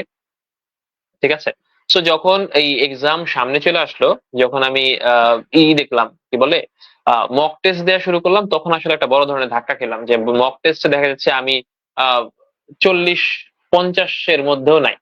ঠিক আছে, তখন আমি আরেকটু সিরিয়াসলি চেষ্টা করা শুরু করলাম। সবগুলা ম্যাথ আমি আবার সলভ করলাম, সবগুলা ইংলিশের কোয়েশ্চেন গুলো আমি আবার সলভ করলাম। ঠিক আছে, সলভ করে করে দেখলাম যে আমি মক টেস্টের লাস্টের যে 3টা বা 4টা মক টেস্ট এর মধ্যে আমি টপ 5 এর মধ্যে আসতে পারছি। ঠিক আছে, কোনো একটা কোচিং এর মধ্যে আমি মক টেস্টে আমি ভালোই করলাম, টপ 5 এর মধ্যে ছিলাম। তো তখন আমার কনফিডেন্স বুস্ট আপ হয়েছে, এক্সামে বসলাম। তো তখন দেখলাম আমি মক টেস্টে টপ 5 করার পরেও এক্সাম হলে যাওয়ার পরে যে মেন্টাল প্রেশারটা, ওইটা আমি হ্যান্ডেল করতে পারিনি। কারণ আমি আমি টেনসড হয়ে গেছি। আমি যখন দেখছি একসাথে 3-4টা ম্যাথ আমার মিলতেছে না, তখন ওই প্যানিক অ্যাটাক হওয়ার কারণে পরের অঙ্কগুলো আমার আরো মিলতেছে না। তো এই জন্য সবাইকে সাজেশন থাকবে যে আপনি মেন্টালিটি আগে ঠিক করেন, আপনার মেন্টালি স্ট্রং হন, আপনি মাথার মধ্যে এটা রাখেন যে কিছু অঙ্ক আপনি পারবেন না। আপনি তখন ইগো হার্ট করা যাবে না। যেমন আমার একটা ইগো কাজ করছিল যে আমি 4টা অঙ্ক যখন মিলে নাই, তো তখন আমার মধ্যে ইগো কাজ করতেছিল যে আমি এত ভালো ম্যাথ প্রিপারেশন নেওয়ার পরও আমার ম্যাথ কেন মিলবে না। তো যেগুলো মিলতেছিল না ওগুলো আমি আবার আবার আবার আবার বারবার চেষ্টা করতেছিলাম, তখন আমার সময়টা নষ্ট হয়েছে। বাট এটা হওয়া উচিত ছিল এরকম যে ওকে ফাইন, 4টা ম্যাথ মিলে নাই, আমি 5 নাম্বার ম্যাথে যাই, 5 নাম্বার মিলতেছে না, 6 নম্বরে যাই। ঠিক আছে, এইভাবে সামনে আগানো উচিত ছিল। বাট আমার ইগোর কারণে আমি ওই ওই এক্সামটাতে আমি খারাপ করি। ঠিক আছে, সো এই ইগো রাখা যাবে না। প্রিপারেশনের সময় ওইভাবেই প্রিপারেশন নিতে হবে যে আমার ওই 4-5টা ম্যাথ আমি পারবো না, বা 4-5টা ম্যাথ আমার ভুল হইতে পারে, ইংলিশের মধ্যে কিছু ম্যাথ ইংলিশের প্রবলেম হইতে পারে। ঠিক আছে, সো এই তো ওই আহ, পুরোটা সময় আমার মাথার মধ্যে এটাই ছিল যে আমি চান্স পাই বা না পাই, ইট ডাজন্ট ম্যাটার, আমার প্রিপারেশনটা ভালো হইতে হবে, যাতে করে আমি যদি আইবিএস এ চান্স নাও হয়, তাও যাতে আমার অন্যান্য এক্সাম গুলা, যে গভর্নমেন্ট জব বা অন্যান্য যে এক্সাম গুলো, ওগুলা যাতে আমি ভালো করতে পারি। ঠিক আছে, সো এই মাইন্ডসেট আপনার রাখতে হবে। আপনার প্রিপারেশনের পুরোটা সময় আপনার মানে মোটিভেশন ধরে রাখতে হবে। ডেলি ডেলি আপনাকে অন্য কেউ মোটিভেট করবে না। আপনি ডেলি ডেলি ইউটিউবের মোটিভেশনাল ভিডিও দেখে আপনি মোটিভেট হতে পারবেন না। It's all about discipline. আপনার ডিসিপ্লিনের মধ্যে আসতে হবে। আপনার মোটিভেশন হারায় গেলে কিভাবে নিজে নিজে মোটিভেট হইতে হয়, এটা আপনার নিজের বাইর করতে হবে। আপনার কি দেখলে, কোন ভিডিওস দেখলে, কোন জিনিসটা শুনলে আপনার মোটিভেশন বাড়ে, কোন জিনিসের দিকে তাকাইলে আপনার মোটিভেশন বাড়ে, ওই জিনিসটা আপনার ফাইন্ড আউট করতে হবে। লাগলে আইবিতে এসে ঘুরে যাবেন। ঠিক আছে, মোটিভেশন যাতে নিজে নিজে আপনি মানে রিবুস্ট করতে পারেন। ঠিক আছে, আদারওয়াইজ কিন্তু আপনি একটা লম্বা সময় আপনি প্রিপারেশন ধরে রাখতে পারবেন না। সো এই তো। অসংখ্য ধন্যবাদ ভাইয়া। থ্যাংক ইউ সো সারোয়ার ভাই, মাচ ভাই। আপনি আছেন? সারোয়ার আহমেদ ভাই, হ্যাঁ, আছি ভাই আছি আছি। পরবর্তী কথাটা আপনি একটু কন্টিনিউ করেন, আমি একটু আসছি। আচ্ছা ভাইয়া, সিলেবাস সম্পর্কে একটা কোশ্চেন ছিল আমার মনে। দেখা গেছে যে আমাদের জাতীয় বিশ্ববিদ্যালয়ের যে সিলেবাসটা আছে, ওই হুম। আইবিএম তে ভর্তি পরীক্ষার সাথে এটা কি সম্পর্ক আছে কি, বা কোনো পার্থক্য আছে? না না, কোনো সম্পর্ক নেই। অ্যাডমিশন টেস্টের সিলেবাস টোটালি ডিফারেন্ট। ইকো হচ্ছে মনে হয় আশপাশ থেকে, ইকো হচ্ছে। আচ্ছা,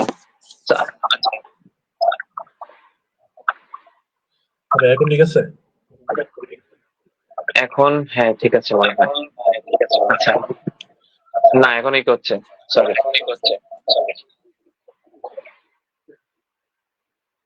ওকে, সো ব্যাপারটা হচ্ছে যে বিশ্ববিদ্যালয়ের পড়াশোনার সাথে অ্যাডমিশন টেস্টের, আইবি অ্যাডমিশন টেস্টের কোনো মিল নাই। আইবি অ্যাডমিশন টেস্টের প্রিপারেশন পুরো আলাদা। ঠিক আছে, এখানে আপনি কোশ্চেন ব্যাংক গুলা যখন আপনি কালেক্ট করবেন, যে কোনো স্টুডেন্ট কোশ্চেন ব্যাংক গুলো কালেক্ট করলে কোশ্চেন ব্যাংকের শুরুতেই টপিক গুলো দেওয়া থাকে যে এই টপিক থেকে কোশ্চেন আসবে। ঠিক আছে, এই তো, এটার সাথে কোনো মিল নাই। ন্যাশনাল ইউনিভার্সিটির পড়াশোনার সাথে এটার সাথে কোনো মিল নাই, পুরোটা আলাদা।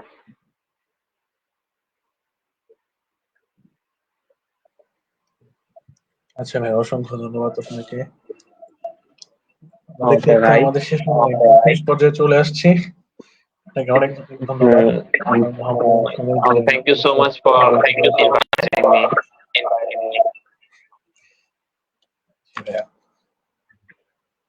আশা করি আপনার এই সেশনের মাধ্যমে আমরা অনেককে উপকৃত হব। সামনে এরপরও যদি কারো কোনো আইবিএতে ইস্যুস থাকে, কারো কোনো সমস্যা যদি থাকে, তাহলে আমাকে জানাতে পারে, ডিরেক্টলি আমাকে টেক্সট করতে পারে।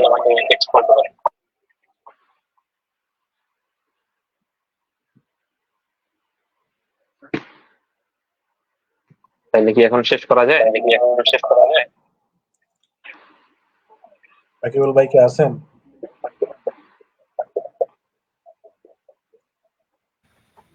জি ভাই। ভাই আপনি শেষ কোনো কথা থাকলে বলে শেষ করে দেন। আমি আচ্ছা, সবার জন্য ইকো হচ্ছে, আপনাদের একটু মিউট করলে ভালো হতো। ওকে, থ্যাংক ইউ সো মাচ। আচ্ছা, আমি প্রত্যেকটা ন্যাশনাল ইউনিভার্সিটি স্টুডেন্টের জন্য একটাই কথা বলবো যে আপনি যদি নিজেকে হীনমন্যতায় রাখেন, কারো সাধ্য নয় আপনাকে ওঠানোর। আপনার নিজের কনফিডেন্স আপনার নিজের বাড়াইতে হবে, আপনার নিজের মোটিভেশন আপনার নিজের ফাইন্ড আউট করতে হবে, আপনার স্ট্রাগল আপনার নিজের ফেস করতে হবে। এখানে আমি ন্যাশনাল ইউনিভার্সিটিতে পড়ি, আমার মানে জব হচ্ছে না, এইটা বইলা আফসোস কইরা আসলে কোনো লাভ নেই। আপনি যতক্ষণ আফসোসের সময় নষ্ট করছেন, ওই আফসোসের ওই সময়টুকুই নষ্ট। আপনি ওই যেই সময়টাতে আফসোস করবেন ওই সময়টাতে আপনি কোনো রকম স্কিল ডেভেলপ করতে পারেন। আপনার আইবিএ তে প্রিপারেশন নিতে হবে এমন ম্যান্ডেটরি না। আপনি বিসিএস এর জন্য পড়েন বা কোথাও না কোথাও আহ কোনো না কোনো কাজে ব্যয় করেন, কোনো সমস্যা নেই, বাট আপনি স্কিল ডেভেলপ করেন। আপনার নিজের স্কিল যখন বেশি থাকবে, বাড়ানো থাকবে, তখন আসলে আপনি কোন জায়গা থেকে আসছেন সেটা ডাজন্ট ম্যাটার। ঠিক আছে? So best of luck to all of you. আমার সাধ্যমতো তো আমি এখানে সবকিছু বললাম। এমন যদি হয় যে আপনার কোনো কনফিউশন আছে বা আপনার এই ভিডিওস এর মধ্যে আপনি আনসারটা পান নাই, তাহলে ডিরেক্টলি আমাকে নক করতে পারেন। আমি অলওয়েজ আপনার জন্য ওপেন। আমার আইডি ওই যে আব্দুল্লাহ আইডি, আমাকে অনেকে মাহাদি নামেও চিনে, বাট এই আব্দুল্লাহ আইডিটা শুধুমাত্র আমার স্টুডেন্টদের জন্য বা যারা এই প্রিপারেশন রিলেটেড হেল্প দরকার তাদের জন্য এই আইডিটা খোলা। আপনার যে কোনো ইস্যুজ এর জন্য আপনি এই আইডিতে ডিরেক্টলি নক করতে পারেন। এটার জন্য কোনো পে করা লাগবে না। আপনি অ্যাজ এ হিউম্যান বিং আপনার হেল্প দরকার, আমি হেল্প করব। ঠিক আছে? ইনশাল্লাহ আপনি যে কোনো কোয়েশ্চেনের আনসার আমার কাছে পাবেন ইনশাল্লাহ। ঠিক আছে? Thank you so much.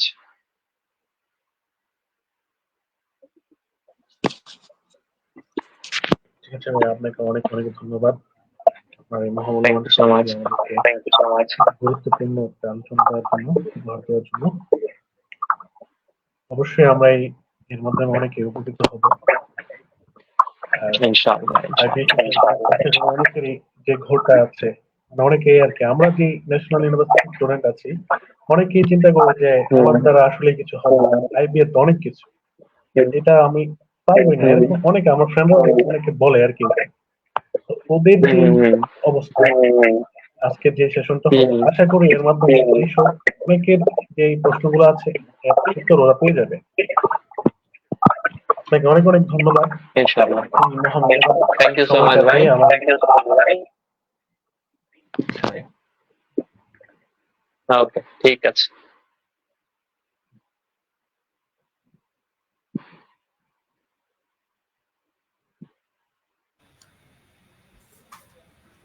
Rakibul ভাই, অসংখ্য ধন্যবাদ এটা কি অসংখ্য ধন্যবাদ সকলকে। এবং আজকে আমাদের সাথে অতিথি হিসেবে ছিলেন আব্দুল্লাহ ভাই। তিনি তার জীবনের যে এমবিএ জার্নিটা আমাদের সাথে শেয়ার করলেন। আশা করি সকলেই এর থেকে উপকৃত হবেন এবং তা ভবিষ্যৎ জীবনে আপনারা কাজে লাগাতে পারবেন। এবং আব্দুল্লাহ ভাইকে আমি আসলে অসংখ্য ধন্যবাদ। এটা আমার ব্যক্তিগত জীবনে হয়তো অনেক কাজে লাগবে এবং আশা করি যারা ইনশাআল্লাহ। এতক্ষণ ধৈর্য ধরে শুনেছে তাদের সকলেরই হয়তো জীবনে কোনো না কোনো অংশে গিয়ে কাজে লাগবে। ইনশাআল্লাহ। তো ইনশাআল্লাহ। National university research hub and scholarship abroad organization থেকে আপনাকে আবার ধন্যবাদ জানাচ্ছি ভাইয়া। আপনাদেরকেও ধন্যবাদ এবং আমাকে ইনভাইট পরবর্তীতে করার জন্য। আপনার থ্যাংক সাথে ইউ সো মাচ। আবার আপনার সাথে দেখা হবে। ভালো থাকবেন, সুস্থ থাকবেন। ইনশাআল্লাহ। আসসালামু সালাম আলাইকুম। আলাইকুম।